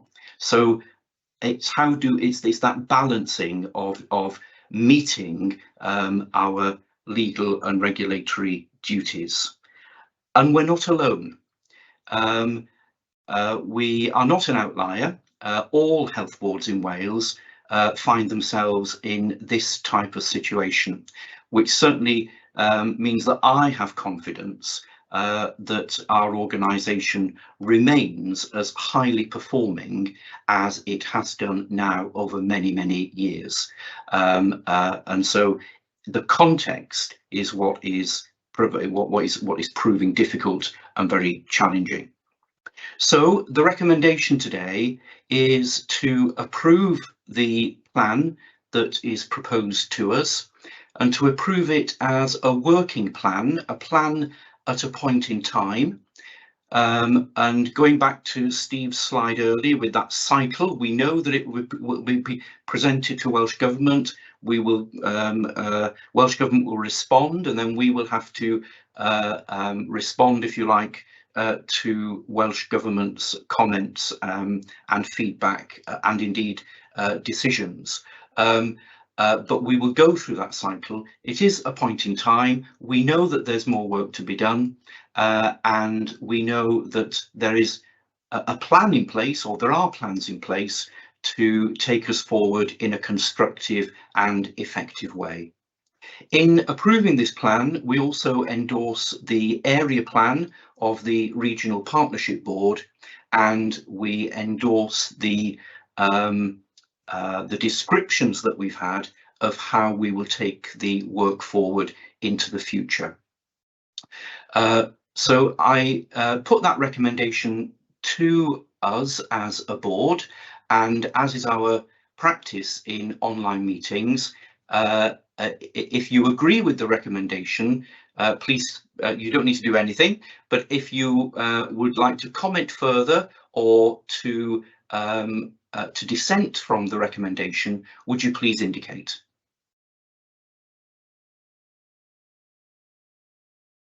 In which case that recommendation is approved unanimously, and thank you once again to everyone that's brought us to this important point.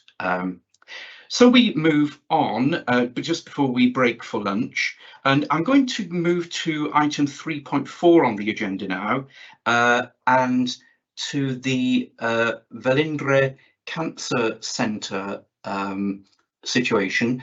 As a board, we met in committee or in private earlier, and we considered the business case for the Velindre Cancer Centre. The reason we met in private was because there were commercial sensitivities in relation to two of the business cases that make up the full business case. And the other two aspects of the business case, namely strategic and management, that information has been made available in public as part of the information that's been disseminated with this meeting. So the board has considered this matter, and I'm going to ask Helen now, as our board secretary, if she would summarise the outcome of our earlier meeting, Helen, and report, if you like, that decision as part of our public meeting now. Thank you. Borodar, thank you very much, Carl. Helen Bushell, Director of Corporate Governance and Board Secretary. As you outlined, Carl, the board was asked to consider the full business case for the new build Velindre Cancer Centre in Cardiff. Powys Health Board is one of the partners along in that journey, along with Velindre and other health boards. The case was minus the commercial case, so any decision that we made was subject to further consideration of that particular commercial aspect of it.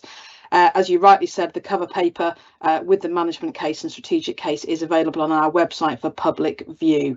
So in conclusion, the board noted the following 3 points. The first one was that the business case had been developed and had followed Treasury Green Book guidance. That the updates made from the outline business case to the full business case had been clearly outlined, and the movement in recurrent revenue funding of £17,000 as at 22-23 prices was noted. Leading on from that, the board did approve the additional investment annually of £82,000, and in considering all of the above information outlined, did approve the full business case, excluding the commercial case, and we will report that back to our colleagues at Velindre. There were some specific points that the board also had discussion on, which we will also feed back, and in summary, they related to the importance of the opportunities to maximise new technology, including electric and other sources of energy, the importance of the satellite centre at Neville Hall, and also we assured ourselves that the return on investment for the Powys population was appropriate in the case provided. And in summary, Carl, that was the decision the board made earlier on today. Thank you, Helen. So that's a matter of reporting in public the decision taken earlier by our board when it met in private session. So there's no further discussion or conversation needed about that matter. So in which case we go back to item 3.2 of our agenda and the minutes of our previous meeting. Initially, for accuracy, are there any corrections or amendments that anyone would like to suggest? No, in which case we accept those as a correct record, and we go then to the board action log 3.3, which I'm just finding and bringing up on my screen. And as we'll see, most of the actions, if not all of the actions, are transferred to other committees or other groups. So Helen, I don't think there's anything there that needs our attention in this meeting today. Is that right? Nothing that needs attention today, Carl. In summary, there were 4 actions. 3 of those have been transferred to other committees, if the board's content with that.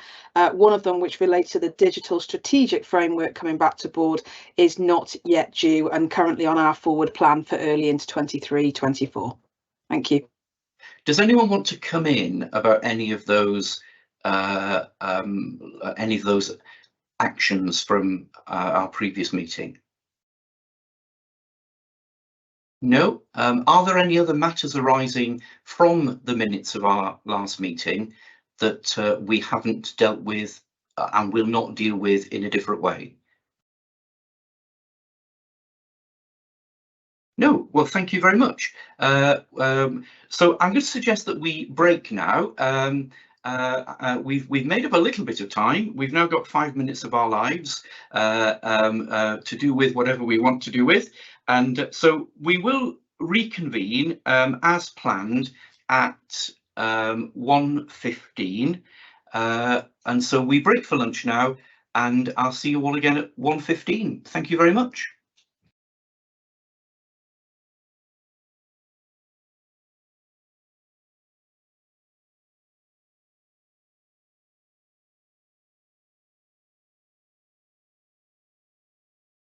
Good to go. We've got Steve with us now, ready for the next item. Carol's also joined, so we are live and over to you. Good. Wel, diolch o galon a chroeso yn ôl i'n cyfarfod. Mi wnaethon ni gychwyn ein cyfarfod heddiw wrth sôn am rôl a chyfrifoldebau y bwrdd. Hynny yw gosod strategaeth, cytuno cynlluniau, ond hefyd craffu ar berfformiad yn erbyn y strategaethau a'r cynlluniau hwnnw. So we turn our attention now, given our role and responsibilities as we explained at the beginning of the meeting, from setting strategy and agreeing plans to scrutinising performance against those strategies and plans. Steve, you're working hard today. You work hard every day, I know, but certainly in the board, you're working particularly hard. So we're coming over to you again, and for the performance reports against the current IMTP. Thank you. Thank you, Chair. Afternoon, everyone. So this paper summarises our current financial year, that's the 22-23 financial year, our IMTP performance up to the end of Q3, December, and we've also included a forecast outturn performance assessment for Q4 in an attempt to bring our performance narrative up to date as we exit the current financial year. So the report itself summarises the performance and the progress report has been through various stages of construction and review at subcommittees and exec committees.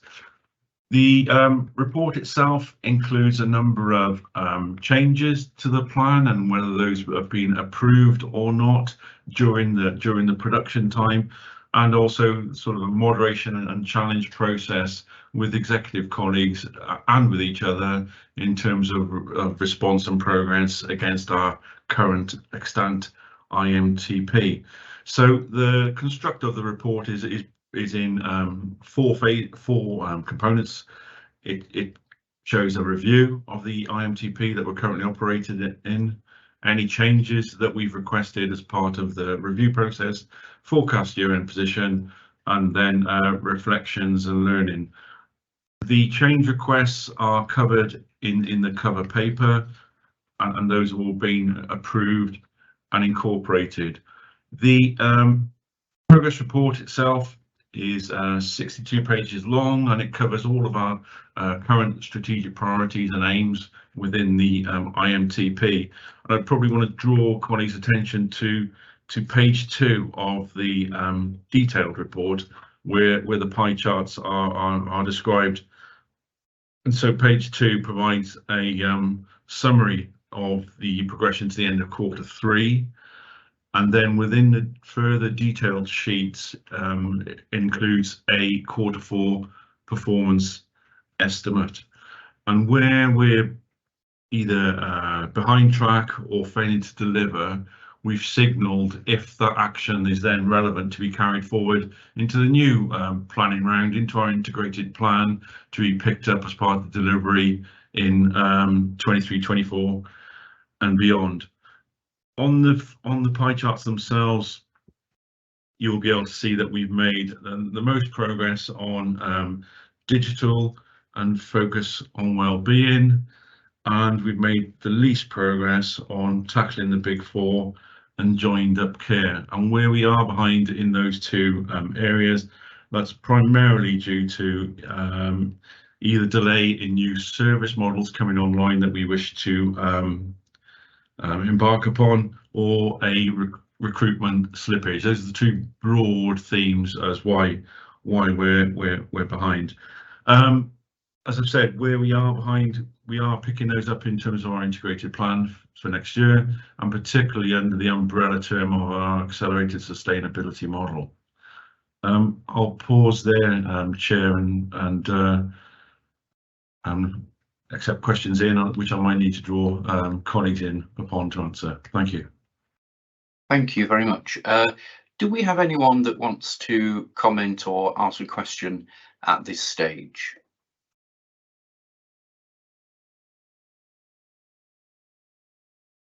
Can't see. Ian, please. Yes, thanks very much. Just on the joined up care and going back to points earlier around it's a community model, is this a partnership area? And just wanted to get a little bit more detail behind that in terms of why we find ourselves in this position, really, what the impediments to progress are, to help us understand that. Steve, do you want to come back on that now? Yeah, yeah, I will. And whether Kate or Hayley wants to come in on that one as well, just bear with me whilst I. Well, I know that Carol has also indicated she wants to come in. So should we bring Carol in? And I can see that Kate is there as well. So yeah, let's go to Kate, please. Yeah. Yeah. Thanks, Ian. So there's a lot of the work that has not progressed as rapidly as we might have liked has been some of the work around the frailty model.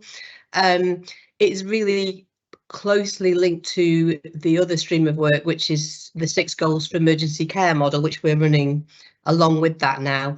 I think it's fair to say that during last year, then, given the system pressures, then the 6 goals work became really, really important. And although there's a lot of overlap, a lot of the frailty work is aligned to the 6 goals work. Then the 6 goals work was put into a faster lane. That's not to say some of the work hasn't continued, but it's probably continued at a slightly slower pace. I think the other issue is that, as we've described in the accelerated sustainable model work, then we realised quite early on that actually really defining what our best possible community service structures looked like was going to be really important in terms of us to allow us to deliver the most efficient and best frailty model. So I think those are the 2 main themes. As Steve says, then recruitment takes time as well, so that's been another issue. So although there are quite a few areas that look like we've made little progress, in fact, there's a lot of work going on in the background, and actually what I think we'll see now is a lot of those, the work that has gone on has been building the foundation. So I think we should start to see quite a lot of progress in quite a few areas pretty quickly now. So yeah, I hope that summarises. Happy to take any more questions on that. Thank you, Ian. And is that all right, or do you want to come back? No, that's great. Thanks, Kate. Carol, please. Yeah, thanks very much. 2 points really. One is that you can see that we brought forward the Q4 projections really because my own sense of this is that when we're in next year, that's from Saturday, we really have got a lot of work to do, and we want to be focused on in-year work rather than looking at back through the rear view mirror. Well, what that exercise, this is the first time we've done that, and what that exercise has done is helped us to think about what our rating should be at the end of the year and making sure that we've got some carryover where necessary. I think the level of carryover we've just talked about joined up care is indicative of the really significant challenges I think we had during winter this year.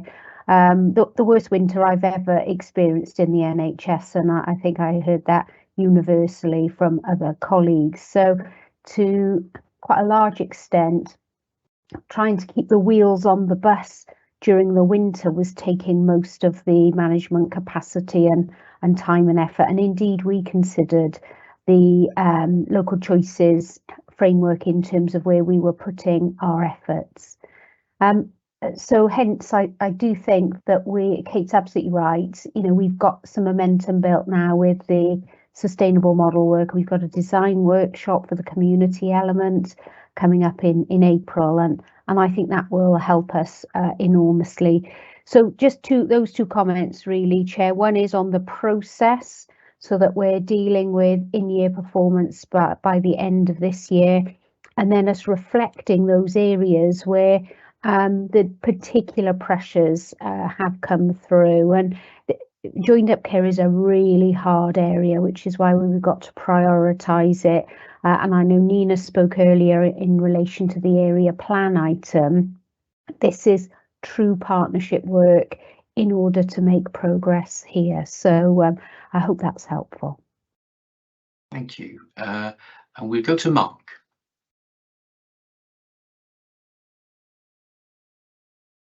Thank you, Chair. Yeah, it was just a point of clarification, if I could, in terms of moving forward into the next year. As you see the breadth of the sustainability model expanding and getting into more areas, how will we look at the reporting back of that? Is it just going to be within the individual service areas, or points that are being picked up, or are we going to report on the model overall? And it's just a case of getting my head around how we're going to reflect on demonstrating that progress and reporting back. Thank you. Please, Carol. Yeah, thanks, Mark. So just as an outline, it very firmly is within the integrated plan that we approved as our working plan earlier. Peppered throughout that is the accelerated sustainable model design.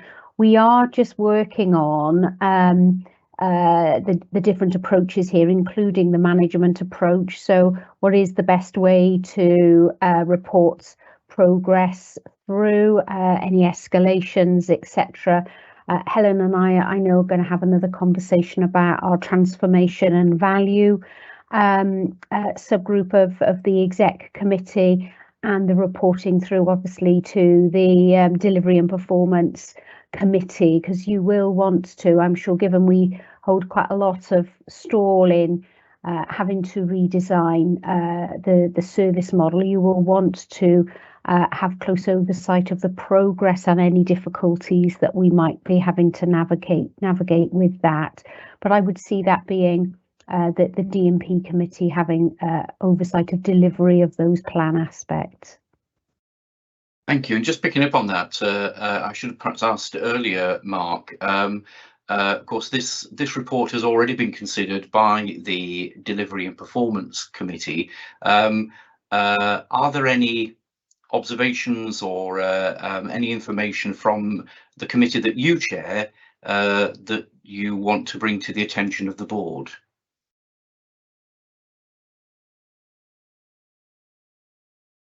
No, I don't think so specifically. I think it's obviously when you go in through these and you get in a request for a deferral to be supported, and obviously we're dependent very much in terms of the exec lead around those aspects where you do see slippage, and it's sometimes, again, it's that information you get in to actually support those requests, to support those extensions where they're needed. So apart from that, then I think, you know, the work is being evidenced, and apart from slippage that we talked about specifically on some areas, there seems to be good progress coming through, and it's very clear. Thank you. Okay, thank you. In which case, we go now to Jennifer, please.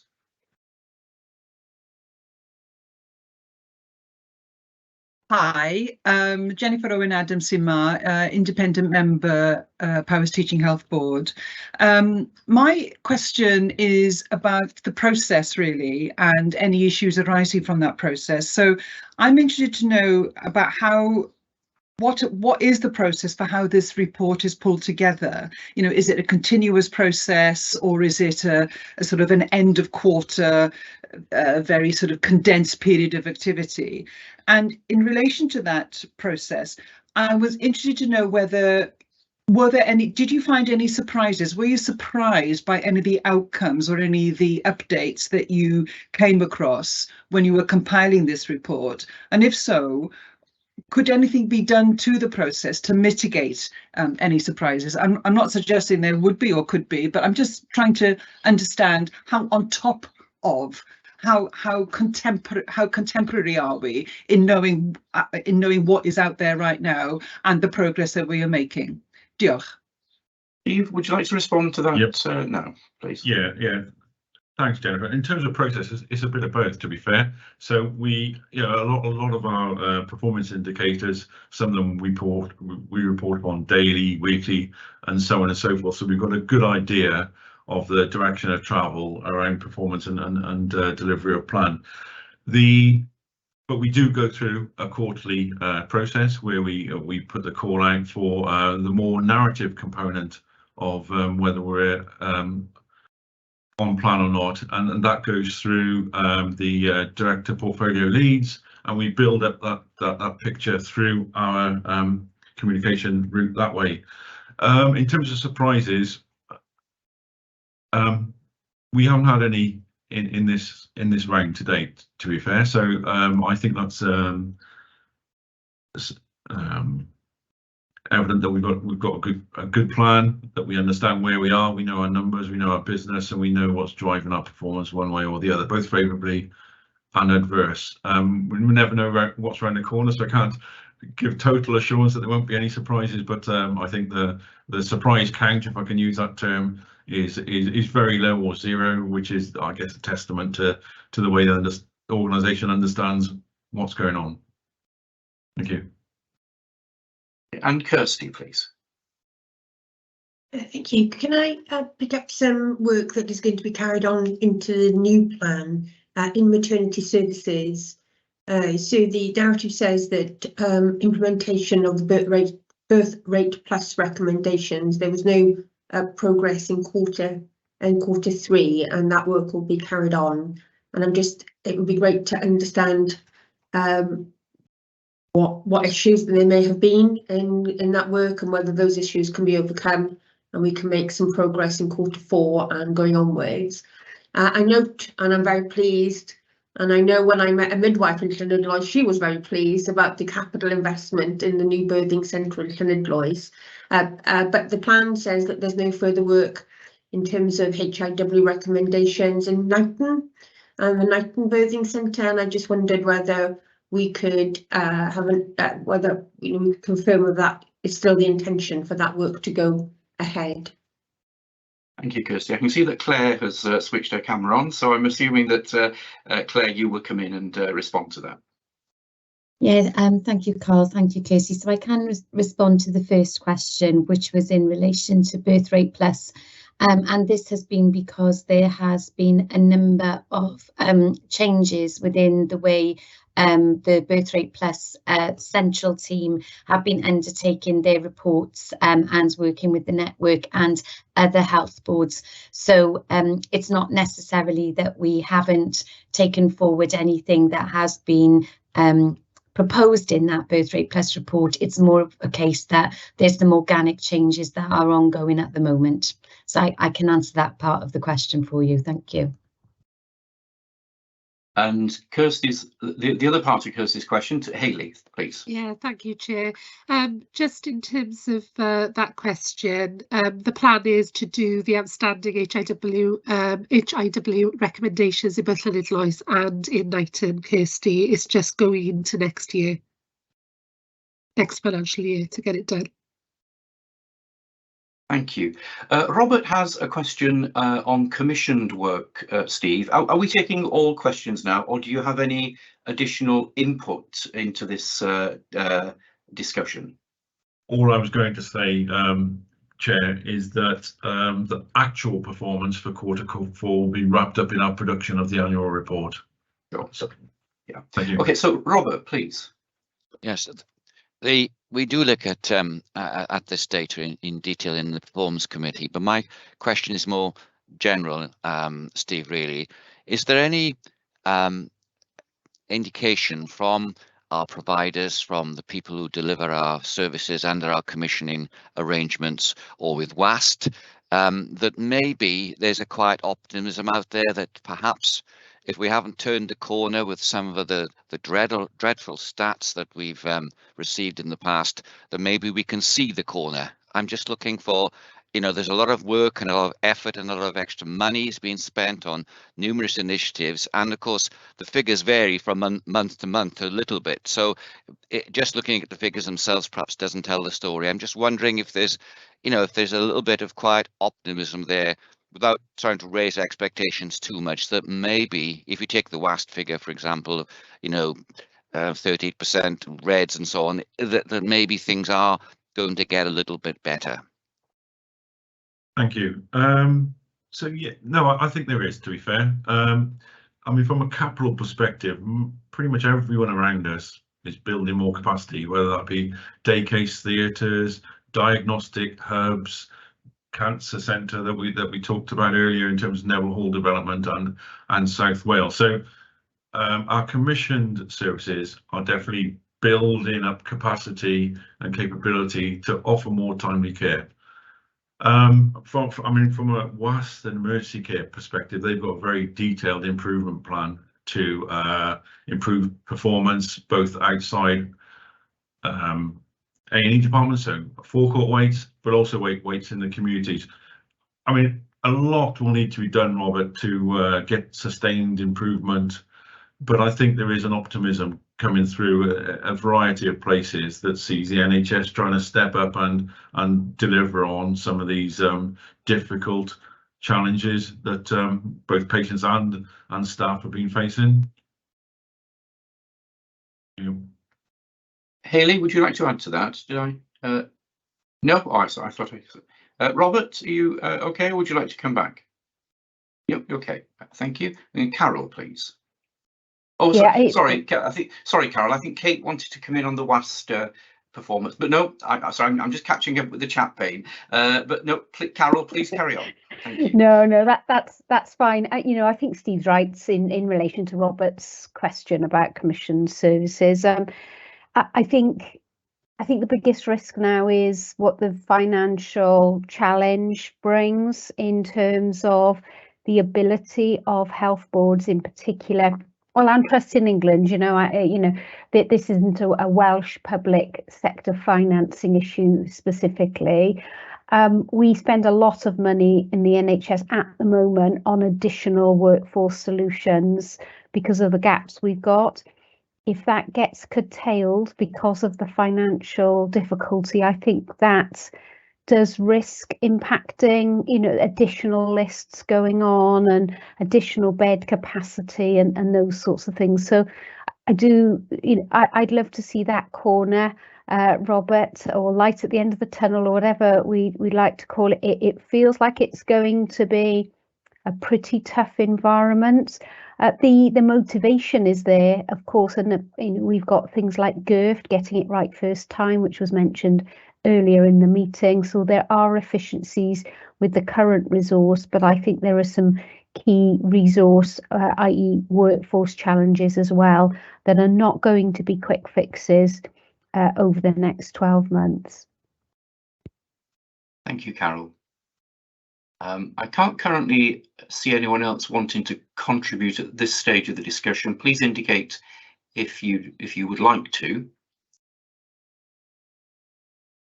If not, then we come to the recommendation in relation to this performance report. We are asked to receive the report as an accurate update of the progress made in relation to the IMTP for this financial year, and also in tracking progress in relation to the forecast for the end of the financial year, which, as Carol reminds us, is just a few days away. And so the importance of looking forward. We're also asked to take assurance that the plan has been effectively monitored, and that any actions that need to be taken forward into 23-24 are identified. In addition, we're asked to delegate the final review of this year's IMTP delivery to the D&P committee when it meets in May, acknowledging that the 23-24 plan, the delivery plan, will come to us as a full board when we meet in May. So those are the recommendations. Again, I ask you to support and to approve those recommendations, or to indicate if you have any further questions, comments, or would like to dissent from approval. In which case, that recommendation, that multifaceted recommendation, is also approved unanimously. So we go from... Sorry, Chair, there was just one point. I did put it in the chat. It was the last recommendation as to clarity what that actually means, because I would have seen that as the normal course of business, but it seems to be indicating something more in terms of that delegation. So just specific clarification around that recommendation, if I could. Yeah, my understanding, Mark, it is that, but Steve, would you want to come in? Yeah, it's the subtlety of the difference between the forecast performance delivery that we've brought today with the actual delivery that will take through that committee, then to board, that will eventually get into the annual report. Sorry, I should have made that more clearer. Are you okay with that, Mark? Yeah, that's fine, thank you. Okay, thank you. So, Helen, do you want to add a comment to that? Thanks, Carl. No, very happy with that, thank you. Okay, so in which case, that set of recommendations has been approved unanimously, and we turn our attention to finance, and we go to Pete. Thank you. Thank you very much, Carl. Thank you. So finance report is included in the pack in the usual format. We've already touched on a number of areas in the finance report as part of our discussion around the IMTP. So just to pick up on some of the key messages from the report is that as at month 11, our revenue position, we are £6.8 million overspent. We continue to hold our year-end forecast deficit position of 7.5 million. And in relation to capital, we've spent 7.5 million against our 12 million capital resource limit, with a forecast to deliver within that at the end of the year. Just wanted to pause a second, Carl, because I think there was some performance items that we may have not covered in full. So just wanted to check if we wanted to go back to that rather than we continue with the finance report. Okay, I've just seen the chat from you. Steve, do you want to come in with the item that we missed? I can do, Chair. It's quite a lengthy item, so I'll be brief because it's a similar format to that colleagues will have seen before. So this is the integrated performance report to month 9. So it is another reflective report in terms of performance to the end of December. There's a 12-page cover report that summarises the performance, and this paper has been to the content has been to Delivery and Performance Committee on the 28th of February. So the cover paper includes exception reporting from the detailed integrated performance pack. The exception reporting has been structured against the quadruple aims, so that's the style that's within that report. And I guess in summary, the position from the pack is as follows. So from services that we provide overall our performance is either compliant or where we are behind target with mental health services and therapy services. We are putting plans in place to improve performance, particularly into 23-24. Our workforce challenges have led to some agency usage, which has increased our expenditure. From a commission service perspective, progress on long waiting reduction is rather slow and a concern, particularly within our Welsh Health Boards. Progress remains, was on track with English providers prior to the junior doctors strike, and those waiting lists have now started to increase in some areas due to the disruption caused by those strikes. So our A&E cancer diagnostics and referral to treatment targets remain a concern in all commission services that we provide. As a result, most of those service areas are our ministerial priority target measures for improvement in the 23-24 financial year. And then I guess the overall cost of our healthcare is more than we have got budgeted for, hence the deficit in our overall financial position of the health board. And then to conclude, the last pack where the information will be produced to this depth of style as part of our integrated performance framework from moving into the new financial year. We'll be moving into more an exception reporting basis, particularly to board. The level of detail will still be available at a different level within the organisation, but we'll try and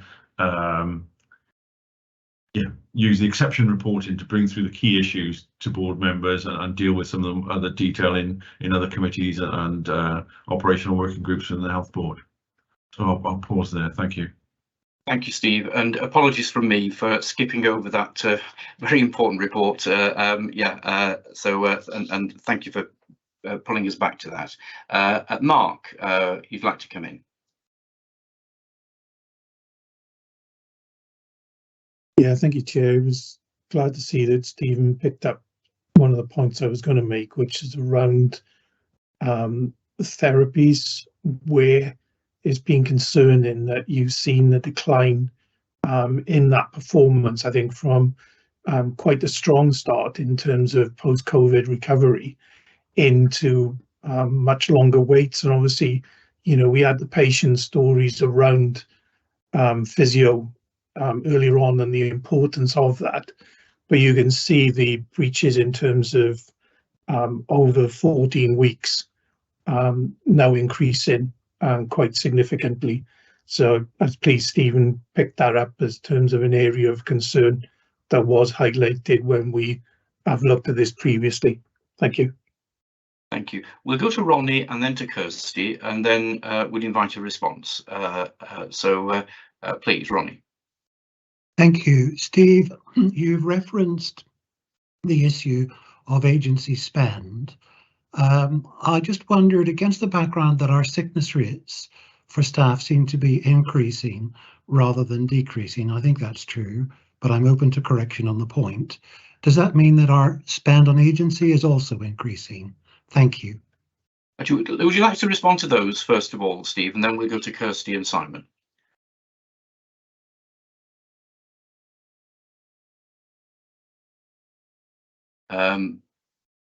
Steve, you. I'm sorry, Chair. I'm in a really bad network connection, so I just missed.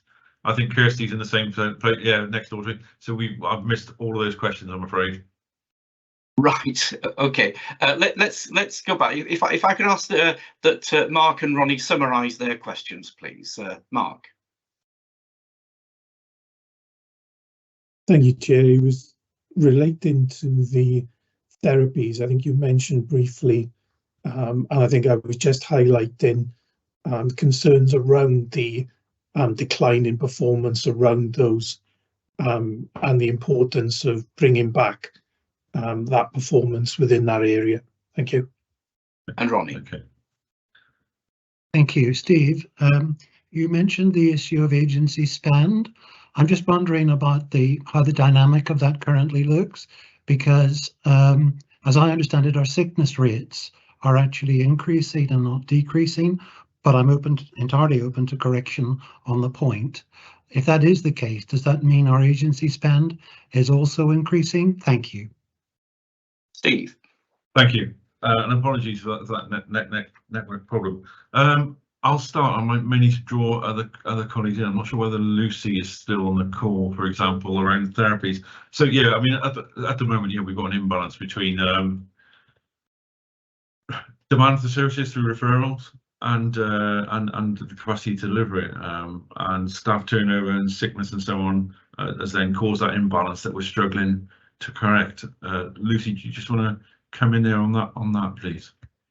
Yes, thanks, Steve. So just in terms of therapies, and it's written into the papers as well, just in terms of some of the mitigating actions that are being taken. So there is that demand and capacity kind of mismatch there, and at the moment our heads of service and our head of therapies are regularly reviewing performance management, both within their operational teams and with us as a professional directorate, to look at some of the drivers behind that and how we can further impact change in that area.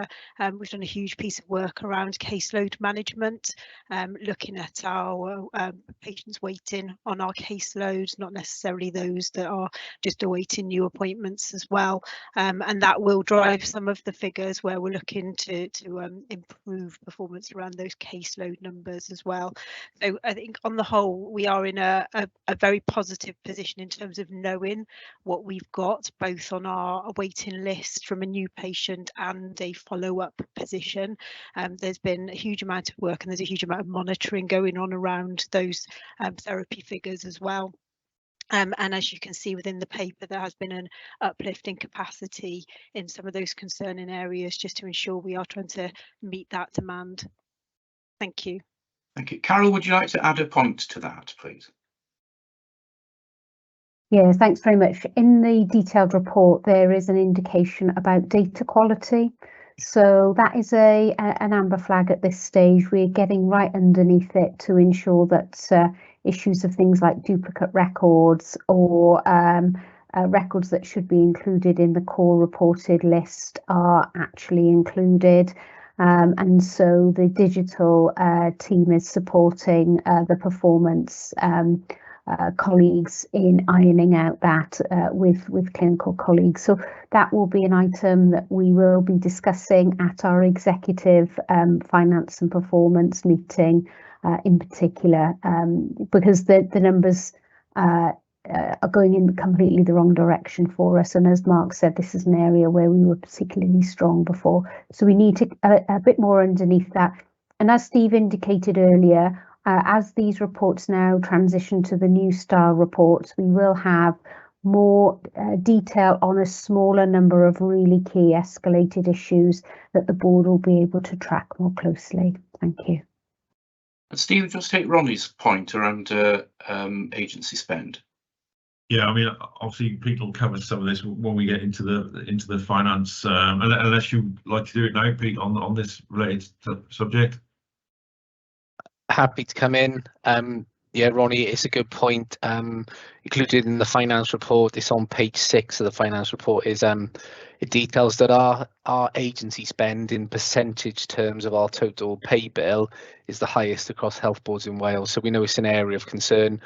We know the reasons that contribute to it, one of those being sickness and vacancies, and obviously, as per our plan, we have all those targeted actions to improve retention, recruitment, and action to improve that as far as possible. So yeah, it's an important point to raise, and it's a significant cost pressure to us within our overall financial position.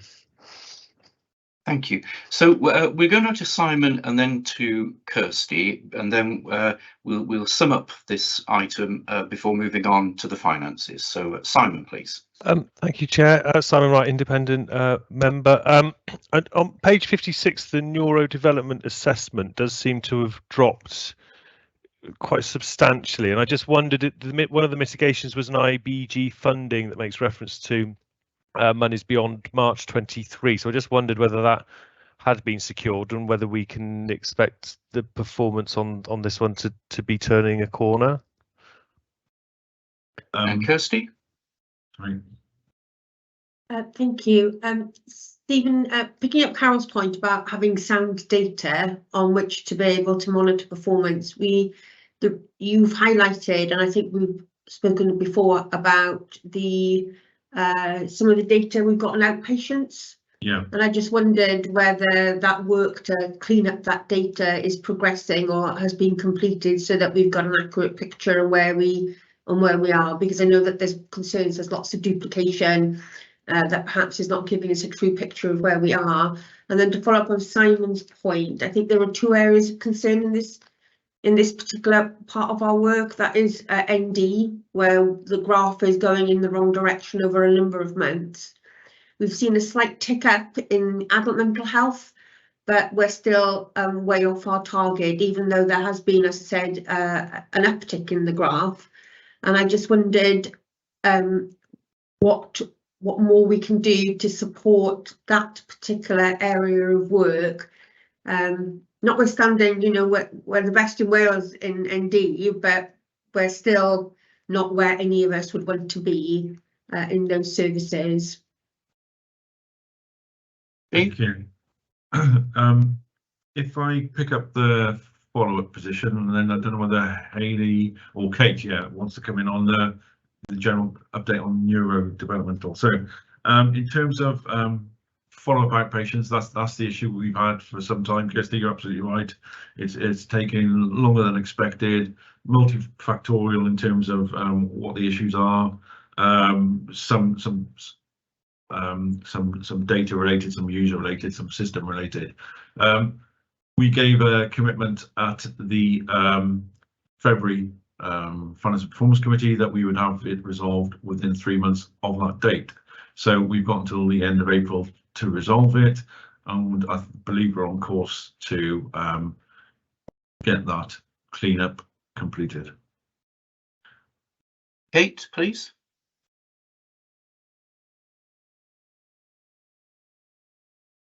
You're on mute, Kate.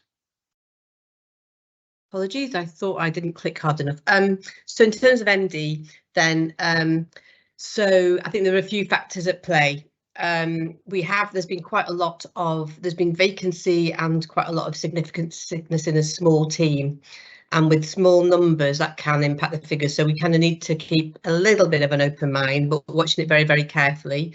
We have recruited, and the sickness is all resolved, so the team is more stable. That said, then the referrals in are increasing, and we're doing a big piece of work around the whole community paediatrics team, really to look at what we can do to support, to build resilience, sustainability, and to make sure we've really got the best multidisciplinary team working. So it's started about 2-3 months ago. It's going really well, looking at lots of data, really just making sure we're doing things as efficiently we can and trying to learn from other health boards as well. So it's something we are watching very, very carefully. I think that and I think we need to see what happens next, but I would hope that now that we've recruited and everybody is at work, those figures start to improve. Simon, Kirsty, any other additional comment or question? Simon, sorry, the funding question you asked, I don't know the answer to that. I'll have to come back to you. Apologies. Okay, we're asked to discuss and to note the IPR, which I think we have done. There is no additional recommendation in relation to that paper, and so I'm going to move on and ask Pete to come back in and resume the comments you were making, Pete, about the financial report. Thank you. Yeah, thank you, Carl. And just for ease of for the board and anyone who's attending, I'll just quickly go over. So this is the financial report as of month 11. As of month 11, our revenue position is an overspend of 6.8 million, and we continue to hold our forecast year-end deficit of 7.5 million. Against our capital resource limit, we've currently spent year to date 7.5 million, and we're on track to deliver within our capital resource limit of just over 12 million. I guess really just a reminder of what we picked up against the IMTP section earlier is that our key pressure areas continue to be commission services, continuing healthcare, prescribing, and as mentioned, variable pay, and one of the key ones, non-delivery of savings. And where we have met savings, they've been done on a non-recurrent basis, which means they continue to be an issue into the next year. The report includes the usual expenditure trends for analysis, comparing month on month and to previous years, and as per Ronnie's question, that helpfully highlighted that issue in terms of our spend on agency and relative percentage of total pay. Highlighted earlier how this year's position has benefited from some non-recurrent opportunities, and with the recurrent impact of a number of other areas, that adds to our underlying deficit going into next year of 18.6 million. And given that we are at the 29th of March and the year end is only a couple of days away, I think the key focus and attention needed by the board and by all budget holders is on reducing that expenditure run rate and contributing as per the financial plan as we discussed earlier.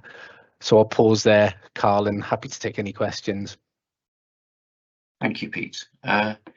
Would anyone like to come in as regards the financial report?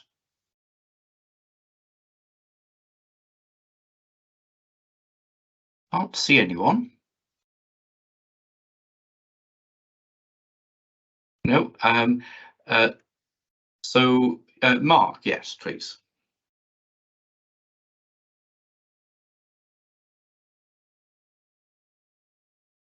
Yeah, thank you, Chair. It was just a short one in terms of the capital.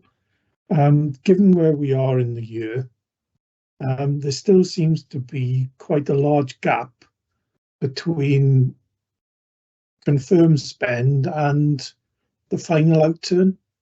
And I was just wondering if you could comment on whether that's due to any slippage, or is it just purely a cash flow? Thank you. Yeah, thanks, Mark. It's not uncommon against our capital programs for the year end to be a more busy time of year. It's based on the stage of progress against the schemes.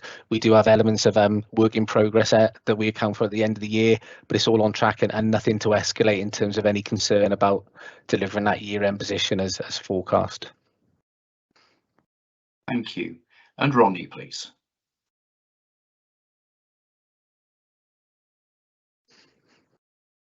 Thank you, Chair. With your forbearance, I'd just like to come back to the issue of agency spend and say that I don't doubt that everyone is trying to do their absolute best about this, and I acknowledge that.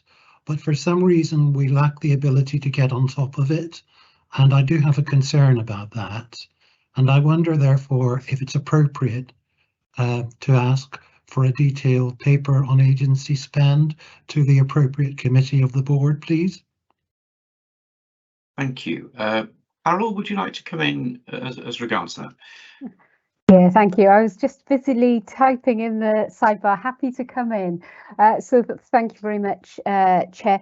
Ronnie, I think that's entirely appropriate. I know that the Workforce and Culture Committee has looked at staffing. I think there's a couple of areas that really drive our agency demand. And mainly they relate to the inpatient general wards. What we have found, and we've got a paper coming up on the Nurse Staffing Wales Act, what we have found through that review work is that about 50% of people in our wards have, general wards have some sort of dementia and cognitive impairment that is driving. The wards aren't designed for that type of care, and that is driving additional staffing to seek to meet the needs of those patients. We know that we've got more beds open as well. We've had more beds open during the winter, and so that will be a cause of that. And then underlying this is a vacancy rate. Now, we know we've done a lot of Grow Our Own, and we're starting to get people come through that pipeline now and awaiting their registration. but that is a slow and steady stream. We have recruited overseas, and we're expecting another 4 or 5 yet to be confirmed overseas nurses, because the really key response to that is supportive care planning on the ward, and also filling those vacancies at registered nurse level. That will have to be a focus moving forward into this year, and hence, you know, all that goes around the recruitment of additional staff needs to be put in place. As I mentioned, Chair, there are a couple of areas that we will start now to refine and focus on in terms of escalations, and bring those reports with a bit more of the detail through to the relevant committees and board. Thank you. Ian wants to come in on the same point, I think, so please.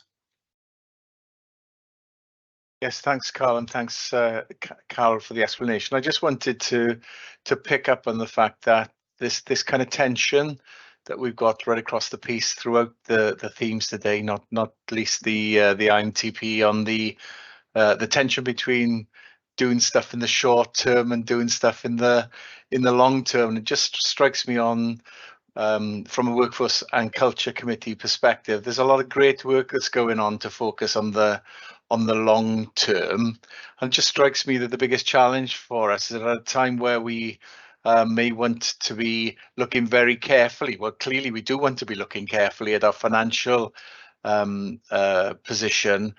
We also may need to be brave when we look at the future, if we're going to solve some of these intractable problems that have been plaguing the NHS for some time. So that was really the only point I wanted to make. There's some real challenges ahead, but I think we have to focus on doing the right longer term thing and being brave, because if we fail to do that, then it seems to me that we're not going to hit the short term or the long term goals. I just thought it was important to make that point. Thank you. I'm going to go finally to Jennifer, but just before, I just want to be clear, Carol. So Ronnie asked that some kind of detailed exploration or analysis be brought to the relevant committee. You did talk about bringing that data and information and detail to relevant committees, so that will happen. Yeah, happy with that. Yeah. Okay, thank you. So finally to Jennifer, please. Diolch, Cadeirydd. Pete, I'm looking at your slide, page 11, entitled, well, no, it's actually, well, I think page 11, 13 out of 20, the financial outlook that you talk about, where you confirm that the £7.5 million deficit forecast for the end of this financial year, but the underlying deficit entering 23-24 is actually in excess of £15 million, and you list why that you know what the reasons are for that difference. I was just wondering the extent to which, is that a conservative estimate of what the underlying deficit going through to 23-24 could be, or is that a worst case scenario? Where is it on that continuum? I know it's difficult to nail down, but I'd appreciate your professional sort of view on where that is. Thank you. Yeah, thank you. So that figure is the 18.6 million opening position of our plan going into next year. So the detailed analysis and based on all the assumptions and included in our plan is 18.6 million is that opening underlying deficit, and is that component of the deficit plan we got going into next year, based on the issues we've talked about and the non-recurrent benefits we've had in the year and the recurrent impact of some of those pressures going into next year. So it's a professional and analysis of the position going into next year. As you say, that will always be subject to some potential movement, but it is the best position as at this stage. Thank you. So we're asked to discuss and note the financial position as at month 11, the forecast deficit position for this financial year, and the 23-24 financial outlook. We have discussed it, we have noted it. There is no recommendation to approve per se, and so we do that, and thank Pete and the team again for their sterling work in managing the finances so effectively under very, very difficult circumstances. So we turn to Claire, our Executive Director of Nursing and Midwifery, and we turn our attention to meeting our requirements in relation to nursing staffing levels. Thank you, Claire. Diolch, thank you, Chair.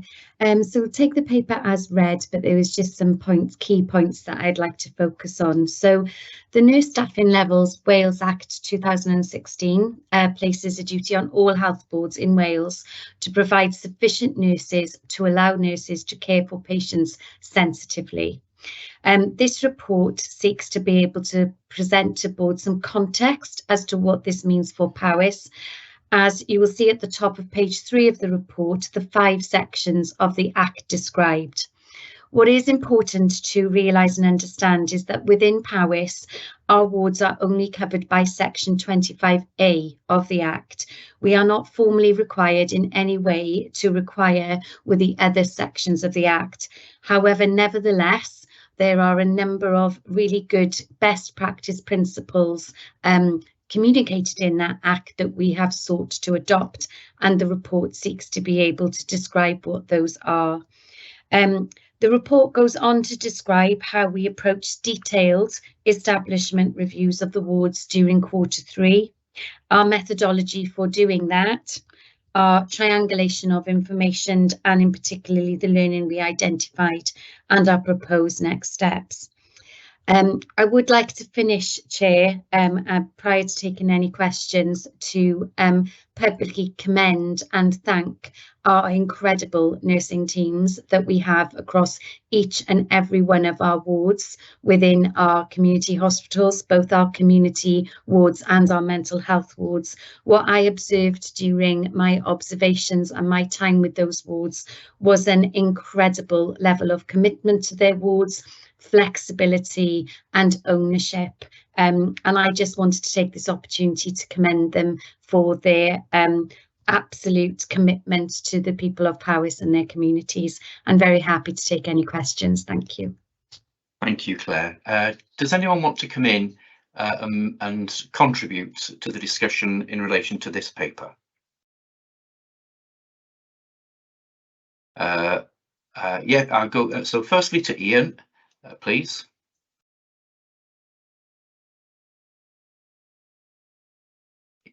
I'm sorry. No, it's Kirsty. I'm sorry. I was Kirsty and then Mark. Thank you, Claire, for that. Just 2 questions. Could you give us a little bit more information about the introduction of Safe Care Allocate and what that introduction will mean for ensuring that we're able to meet our obligations to provide sensitive care, and just some information about how your establishment reviews also inform policy in this area, please. How that information then is used to ensure we're meeting our obligations under the Act, limited though they are by legislation and morally, then we need to be cognizant of it. And I declare an interest, of course, in the Act. Thank you, Kirsty. So if you hold on to Kirsty's question, please, Claire, and we'll take Mark's as well. Thank you, Chair. Yes, welcome the report. The only thing that perhaps it left me looking for is perhaps a bit more specific information in terms of, I take the point the establishment reviews have been welcomed by the executive team. But I think you're asking us to take assurance, and for me, maybe it's just my nature, I prefer a little bit more detail in terms of facts and figures to actually say, yes, I'm assured. But again, I may be out of kilter on that one. Thank you. Claire. Lovely, thank you ever so much. Really important questions. So if I start with the question around what will the introduction of Safe Care give us? So this is a module within the e-rostering system that we use, which is called Allocate. And what that module does is that it will triangulate information in relation to the number of staff that are on the ward, both in terms of registered and unregistered staff, and it will also triangulate the number of patients that we have within the ward, and critically the dependency of those patients, which is something that is really important. This is not just about volumes of patients or indeed number of beds, and you will see from the report that I have presented a number of key things that we looked at in the establishment reviews, and it was not as simple as the number of beds and the number of nurses. If it had been, I could have done that quite easily without visiting the departments. So what Safe Care will give us is that it will give us a level of triangulated intelligence and information that currently is quite difficult for us to be able to pull together, and we will be able to report on that as regularly as we want to, actually, and for the operational ward managers and for our heads of nursing, they will be able to do that on a daily basis. But from my perspective, in my role as the designated person, I will be able to receive assurance reports on a monthly basis, on a quarterly basis, whatever we seek is appropriate through our professional oversight group. So that is what Safe Care will give us, which I think will be really helpful and will be able to provide further assurance. In terms of how other reviews, I think influencing policy and strategy is what I think I heard you ask me, Kirsty. In terms of when I presented this paper to my executive colleagues, and I'm sure there may be some colleagues that will want to come in, we had a very detailed discussion, and it was far broader than just the matter of number of beds, number of patients. As Carol just described there, we identified that actually the complexity of our patients now compared to a number of years ago is very different. That all adds to the length of stay that patients have. It describes to colleagues the level of care that needs to be in place to ensure that our patients are safe. And of course, our environment of care was not intended for what we now are currently faced with. So I think it would be, the report draws this out a little bit, but this has without doubt been a very key driver for the development of the fact that we need to be able to look at a different sustainable model going forward. And I would say has been one of the key drivers for the ASM work. So I hope that answers your question. In terms of facts and figures, Mark, so I completely understand that you may feel you want some more devil in the detail, and it may well be that we would need to consider whether we bring more detailed reports indeed through to Workforce and Culture Committee or the Quality Committee. I would suggest that either would be appropriate.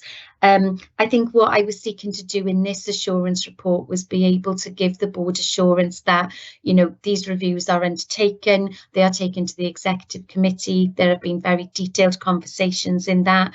I haven't gone into the devil in the detail in terms of the action that has been taken, and that indeed there has been some action taken in local areas to be able to address some risks that we may have identified.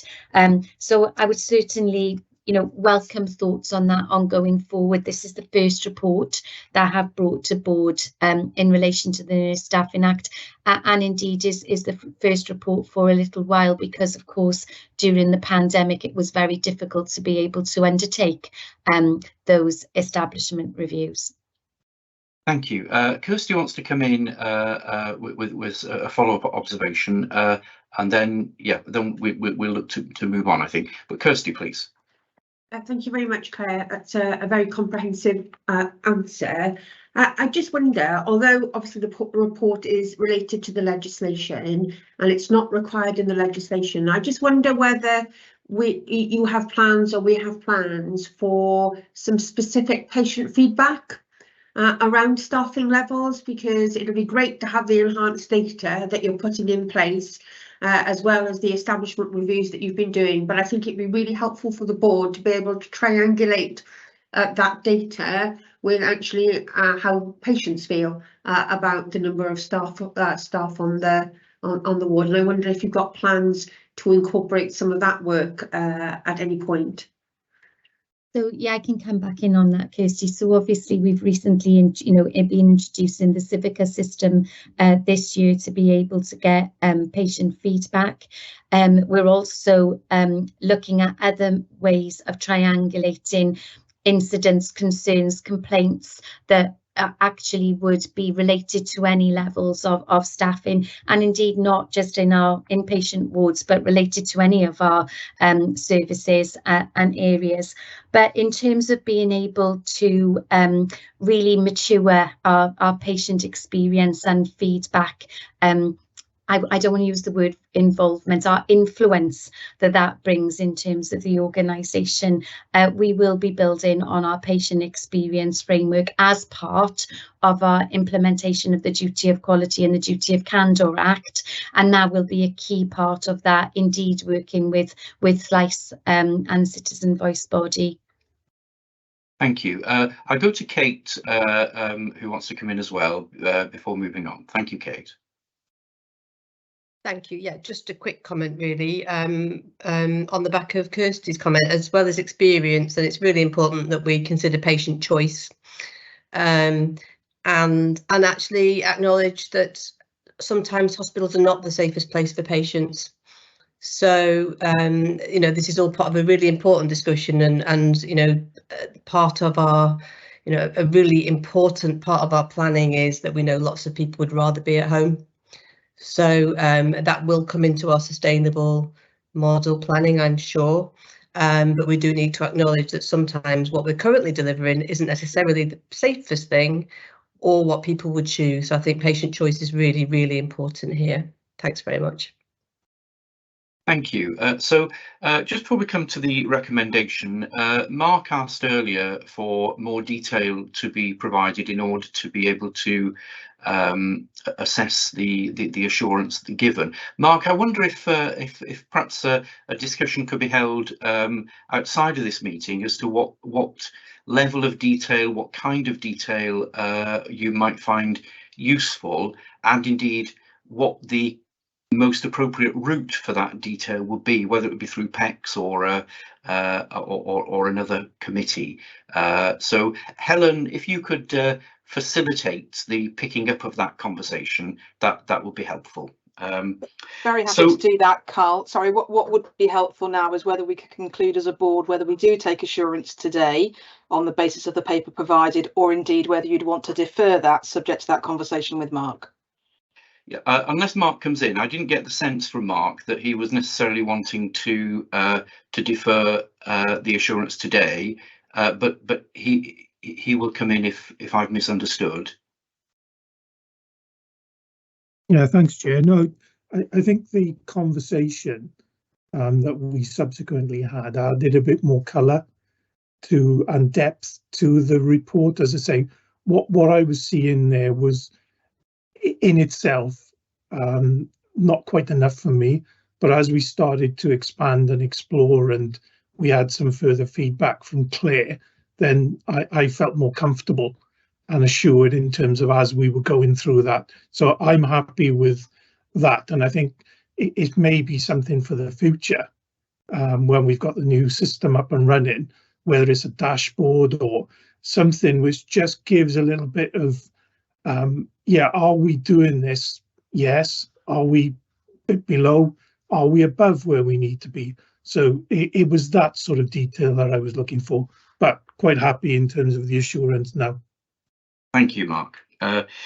So the recommendation is that we receive the assurance that the Health Board is meeting its requirement in relation to nursing sufficiency, that we will receive an annual assurance report in May, which will include staffing in commission services, and that we note that the actions that are associated with this report will be monitored through the Exec Committee and through our Patient Experience, Quality and Safety Committee. So is anyone not happy to support those recommendations? No, thank you. So that's supported, and thank you, Claire. And absolutely reiterate your point at the beginning of that discussion. I think I too have been very struck, as I've gone round inpatient wards recently, by nursing staff's dedication and motivation under very, very challenging circumstances, and I found that very striking and very inspiring. So thank you very much. We're against the clock, as always, a little bit now, but we're going to go to our corporate risk register and to Helen, and hopefully we might be able to make up a little bit of time with these remaining items on our agenda. So Helen, please. Diolch, Carl, thank you very much. So I'm pleased to present to you this afternoon an updated report against our corporate risk register. It's a fairly short report this time. There have been no changes to the scores that have been attributed to our 10 risks that are provided to you in this session. They have all been updated, and those have been tracked in a different colour, so you can see what the actions are that have been either completed or undertaken or indeed added in some cases. Just for clarity, the risk 009 that relates to cybersecurity was considered in our in-committee meeting of the board earlier on today. That's made clear in our public papers, and it's due to the sensitive nature of that particular risk. But the rest are provided in their fullness. Very happy to take any questions, Carl, that anybody may have, and I may well refer to the relevant risk owner. But in short, we're asking the board to receive the report and being content that it is a complete and true reflection of our current risks at this point in time. Thank you. Thank you, Helen. Again, did anybody want to contribute to the discussion in relation to the risk register report?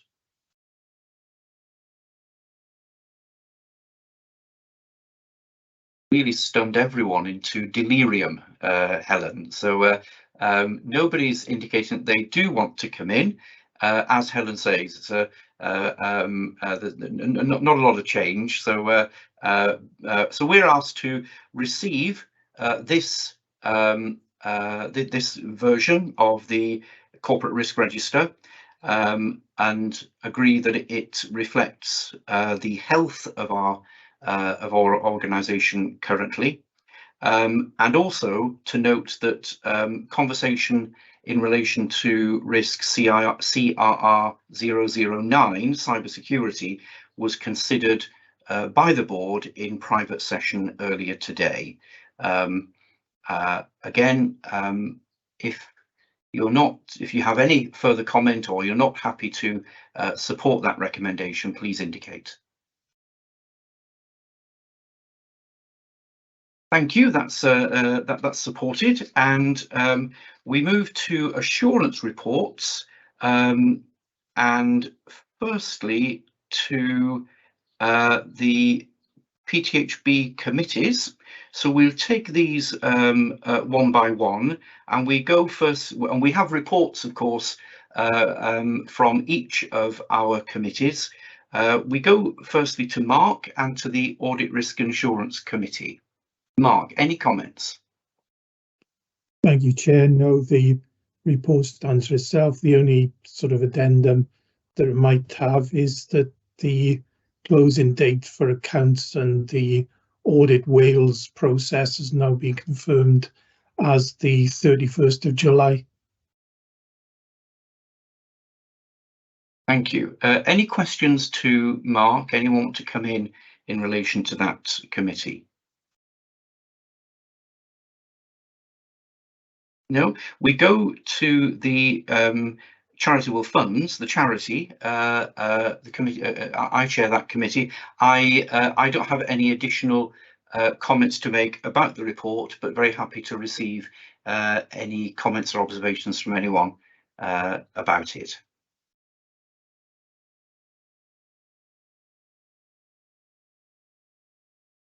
I don't think there are any, so we'll move to D&P, and again back to you, Mark. Thank you, Chair. No, I think the report stands in terms of as it's there. What we're looking at the moment is basically the period of the committee. We moved it to a quarterly basis, and I think it's become apparent that that's going to cause some problems in terms of the work stream coming forward. So I think we're looking at the moment of potentially moving it back to a bi-monthly to get through the work more effectively. And I've also had some discussions, and Steve made reference to it earlier, in terms of looking at the integrated performance report coming through on an exception basis and actually trying to focus on a smaller number of key issues within that report. Thank you. Thank you. Again, would anyone like to comment or make an observation, a contribution in relation to the D&P report? So we move on to the Exec Committee report and to Carol. Thank you, Carol. Thank you. Thanks very much. The report's as read. Just two areas I'd like to pick up. One is the vaccination model. Through discussions with Welsh Government, we have been able to manage the resourcing for that approach. So just a reminder of that the model is able to accommodate 2 fixed bases in Powys, but importantly, a range of peripatetic activity to support our communities elsewhere across Powys, and that is currently being worked through, and thanks to trade union colleagues as well, there's been an organisational change process underway with that. The second one is in relation to the acquisition of Spa Road building in Llandrindod, which we considered as in committee, and I just wanted to note that that had been also considered at the executive committee. All else is as read, Chair. Thanks. Thank you. Kirsty, please. Thank you, Carol. Can I ask how we are going to communicate the changes around the model of vaccination? So the population will have got used to the 3-centre model. I've already had an email today from someone who is concerned to learn of the 2-centre model, and I'm just wondering how we are going to communicate the need for change, the reasons for that change, and any support that may or may not be available under the peripatetic service for those who feel that they will not be able to pursue a vaccination in the 2-centre model. Yeah, thanks very much, Kirsty. So there's been a timing issue here about our more public comms that's been a little bit sort of challenging. One, because we've had to get on with the spring booster and make people aware of that availability, whilst on the same in the same vein, working through with staff the potential model changes. So we've not been as we would have liked to have been sort of out and with the public. Adrian Osborne, as you know, leading on our comms, will be supporting our public messaging. I know that there will be a concern, I think, about losing a fixed base. I think we need to reassure the public about our alternative, which is around the peripatetic. But I wonder, Chair, I know time's a bit tight, but whether a comment from Mez might be helpful on this as the lead director. Yeah, please, Meredith. Yeah. Okay, yeah, diolch, Mez Bowley, Director of Public Health, and thanks, Carol and Kirsty. Yeah, so we are planning and undoubtedly as part of the changes to the National Immunisation Framework, looking at how we deliver immunisations going forward and the proposed move to sort of 2 centres, and just provide reassurance that we are working with comms. The plan is to deliver out to 2 main centres and organise outreach pop-ups in a number of communities there. Now, we'd encourage anybody who's received an invitation, and if they can't attend, to contact the booking centre, and then we'll be organising increased number of pop-ups in communities across Powys. So hopefully bringing vaccination then closer to individuals as we go forward. Kirsty, would you like to come back on that, or are you okay? No, that's very welcome. I just think the cat is out of the bag, so to speak. So there are already citizens contacting their networks, expressing concern. So I think the quicker we can fill that gap and to provide that reassurance around the pop-ups, I'm sure it'll avoid some concern in the communities, and then extra work responding to those concerns from colleagues in the health board. So I think we need to get on that as quickly as possible. Yeah, agree. Yeah, nodding heads. So that's good to hear. So we stay with you, Kirsty, unless there are any other people wanting to come in relation to Carol's exec committee report. In which case we stay with Kirsty for the Patient Experience, Quality and Safety Committee. Any additional comments, Kirsty? No additional comments for me. Happy to respond to any questions that colleagues may have. Are there any contributions regarding this report? No, so thank you for that. And so we turn finally in this section to planning, partnerships and population, and to Robert. Robert, additional comments? Nothing to add, Chair, thank you. Anyone want to come in relation to this report? No, well, thank you all very much. A lot of very important. Oh, sorry, Helen, you'd like to come in, please do. Thank you, Carl, and apologies for being a little late. It was just in relation to a point that Mark made in the Audit and Risk Assurance Committee report. He referred to the fact that our accounts will now be completed at a later point, in line with Welsh Government and Audit Wales timelines. Just to confirm for the public, that will mean a change to our AGM date. We're just working on that, but that won't take place as currently published in July now. That will most likely be towards the end of September, but we will confirm that and make sure everybody's updated. Thank you. Thank you, Helen. And I was just about to say thank you to everyone who chairs and serves on our committees, and indeed to exec colleagues and others who support those committees. Very, very important work, and noted and appreciated. Thank you. So we turn now to the reports of our partnership arrangements. And to Carol. Do you have any additional comments here, Carol, please? Nothing additional. I'm happy to take any questions. Thank you. Okay. Are there any questions from anyone? No. So if not, then we go to we had two reports there, so let me just pause a little bit. So we have the PSB RPB report, and then we've got the shared services partnership. Anyone want to come in on the shared services particularly? No. Okay, so we'll move on to our report from the Local Partnership Forum, and Mark, please. Yeah, nothing to add, Chair, other than just to note that obviously as an advisory group of the board, there weren't any matters arising from the meeting on the 31st that I've been asked to bring back to the board. So obviously I'm happy to take any questions. Thank you, Mark. Are there any comments, questions, observations in relation to the Local Partnership report? No.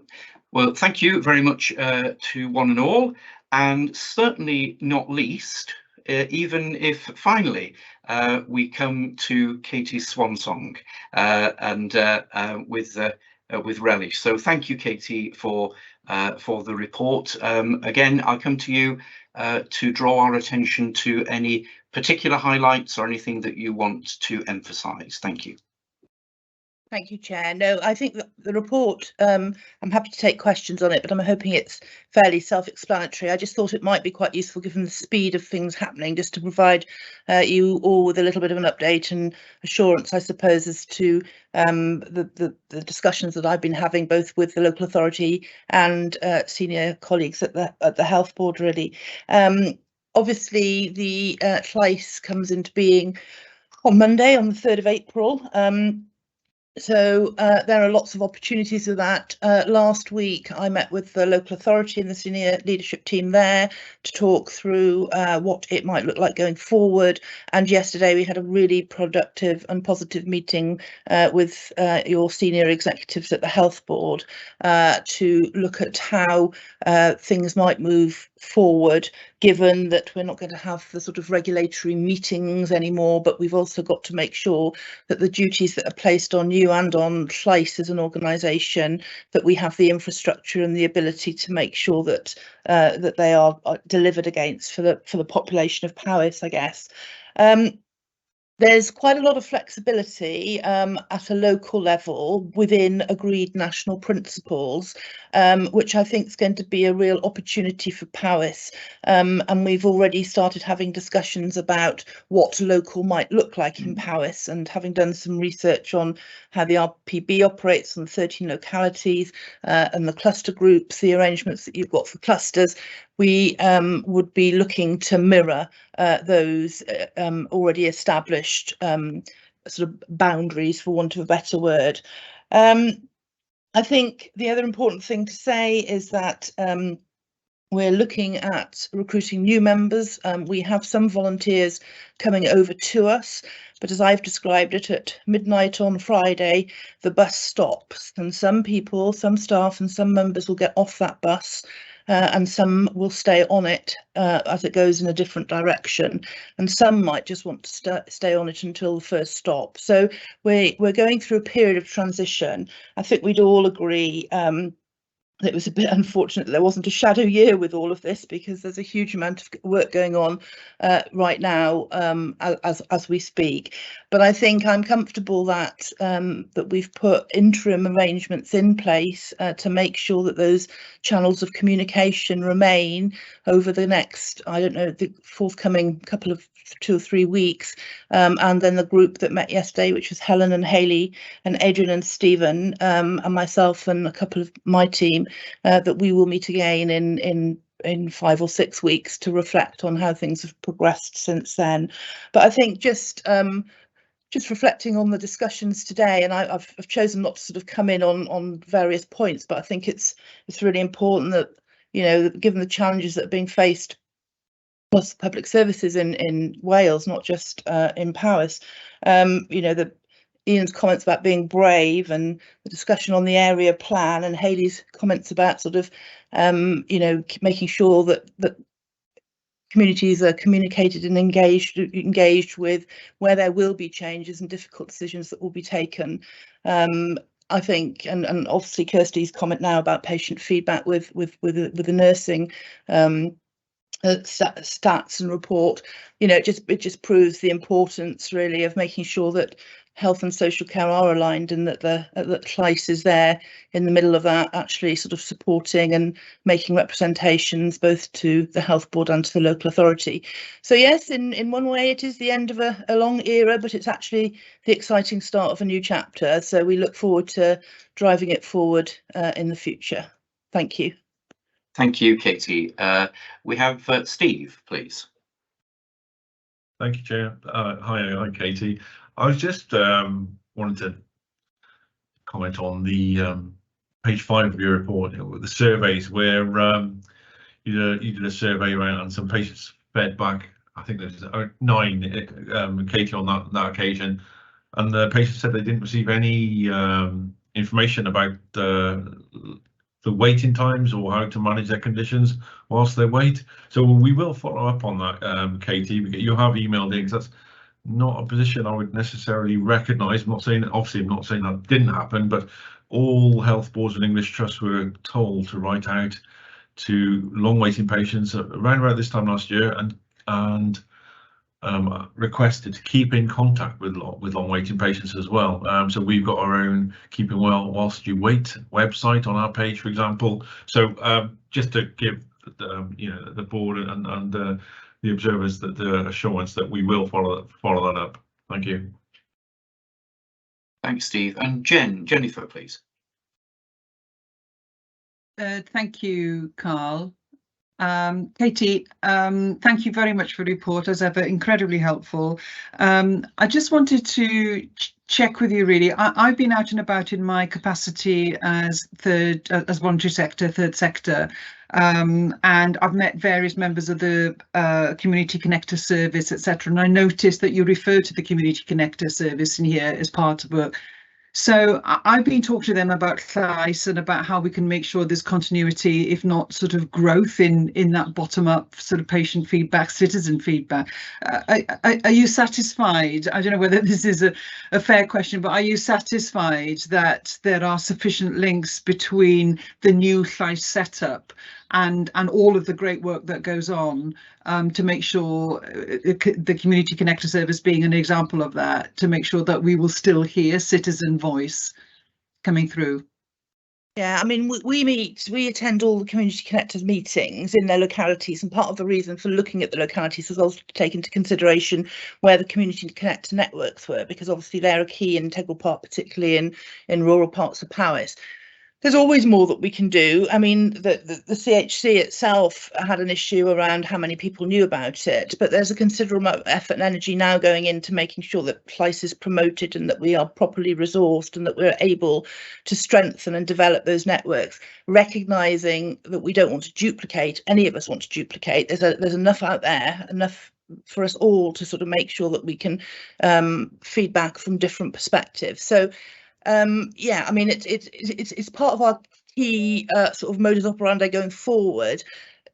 One thing I didn't mention, I don't sort of go into a lot of detail, but in the past we've sort of done quite a lot. We've spread ourselves quite thinly. What we're looking at doing going forward is to actually picking on a locality. So we're looking at Welshpool, for example, and actually understanding what range of services, not just primary care or tertiary, but meeting with the school council and that sort of thing. So actually listening to a particular community, and the community connectors will be really integral as part of that process. So there's still a lot to work through, and as I say, there's going to be an element of flexibility within a sort of all Wales sort of picture and the all Wales principles, and community connectors are fairly unique actually, but we have considered them as part of our consideration going forward, really. But any if you pick anything up, Jennifer, if you think it would be useful for us to go and have another presentation or something like that, please just pick up the phone. I'm happy to do that if that would be helpful. Thank you, Katie, very much. Kirsty.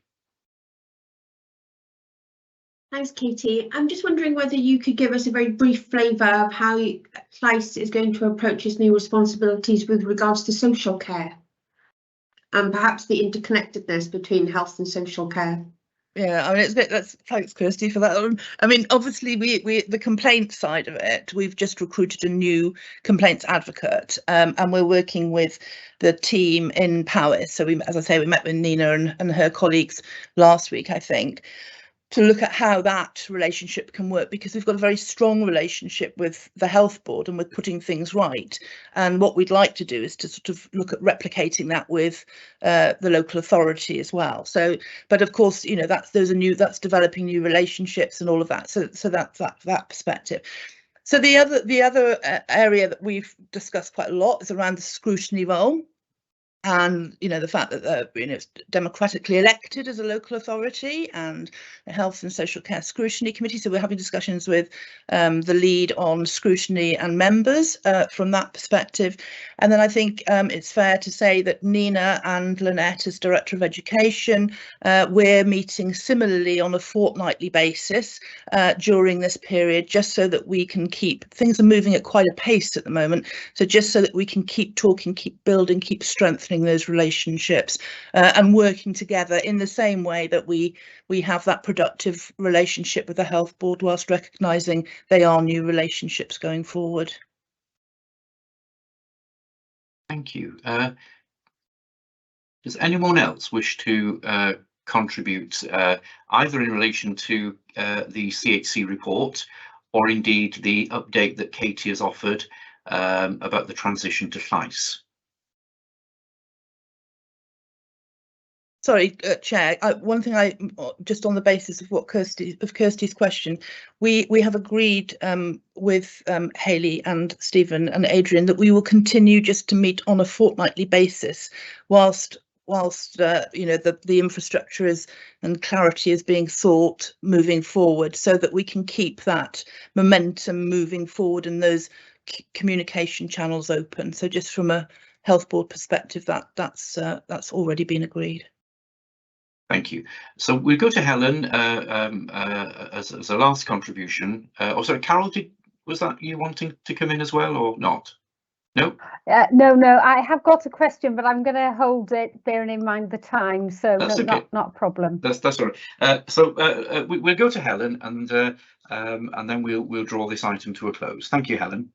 Thank you, Carl, and Katie, thanks again for your report, and I agree it was a very productive and helpful meeting yesterday. I was going to just flag the point that you'd made, that there's going to continue to be those fortnightly meetings, but also Carl and Carol for the wider board as well. As things become a bit clearer nationally, as the outcome of the consultations are confirmed by Welsh Government and what some of that new statutory guidance says, as Katie said, we're going to meet again in a few weeks anyway, but the intention would be then to bring back to the May board, if that timing works, the recommendations around how we work moving forwards, both in terms of what we must do, but also our local flexibility, as you like, in terms of maintaining what's been a very excellent relationship. So just for the board to be aware that that will come back at the appropriate time.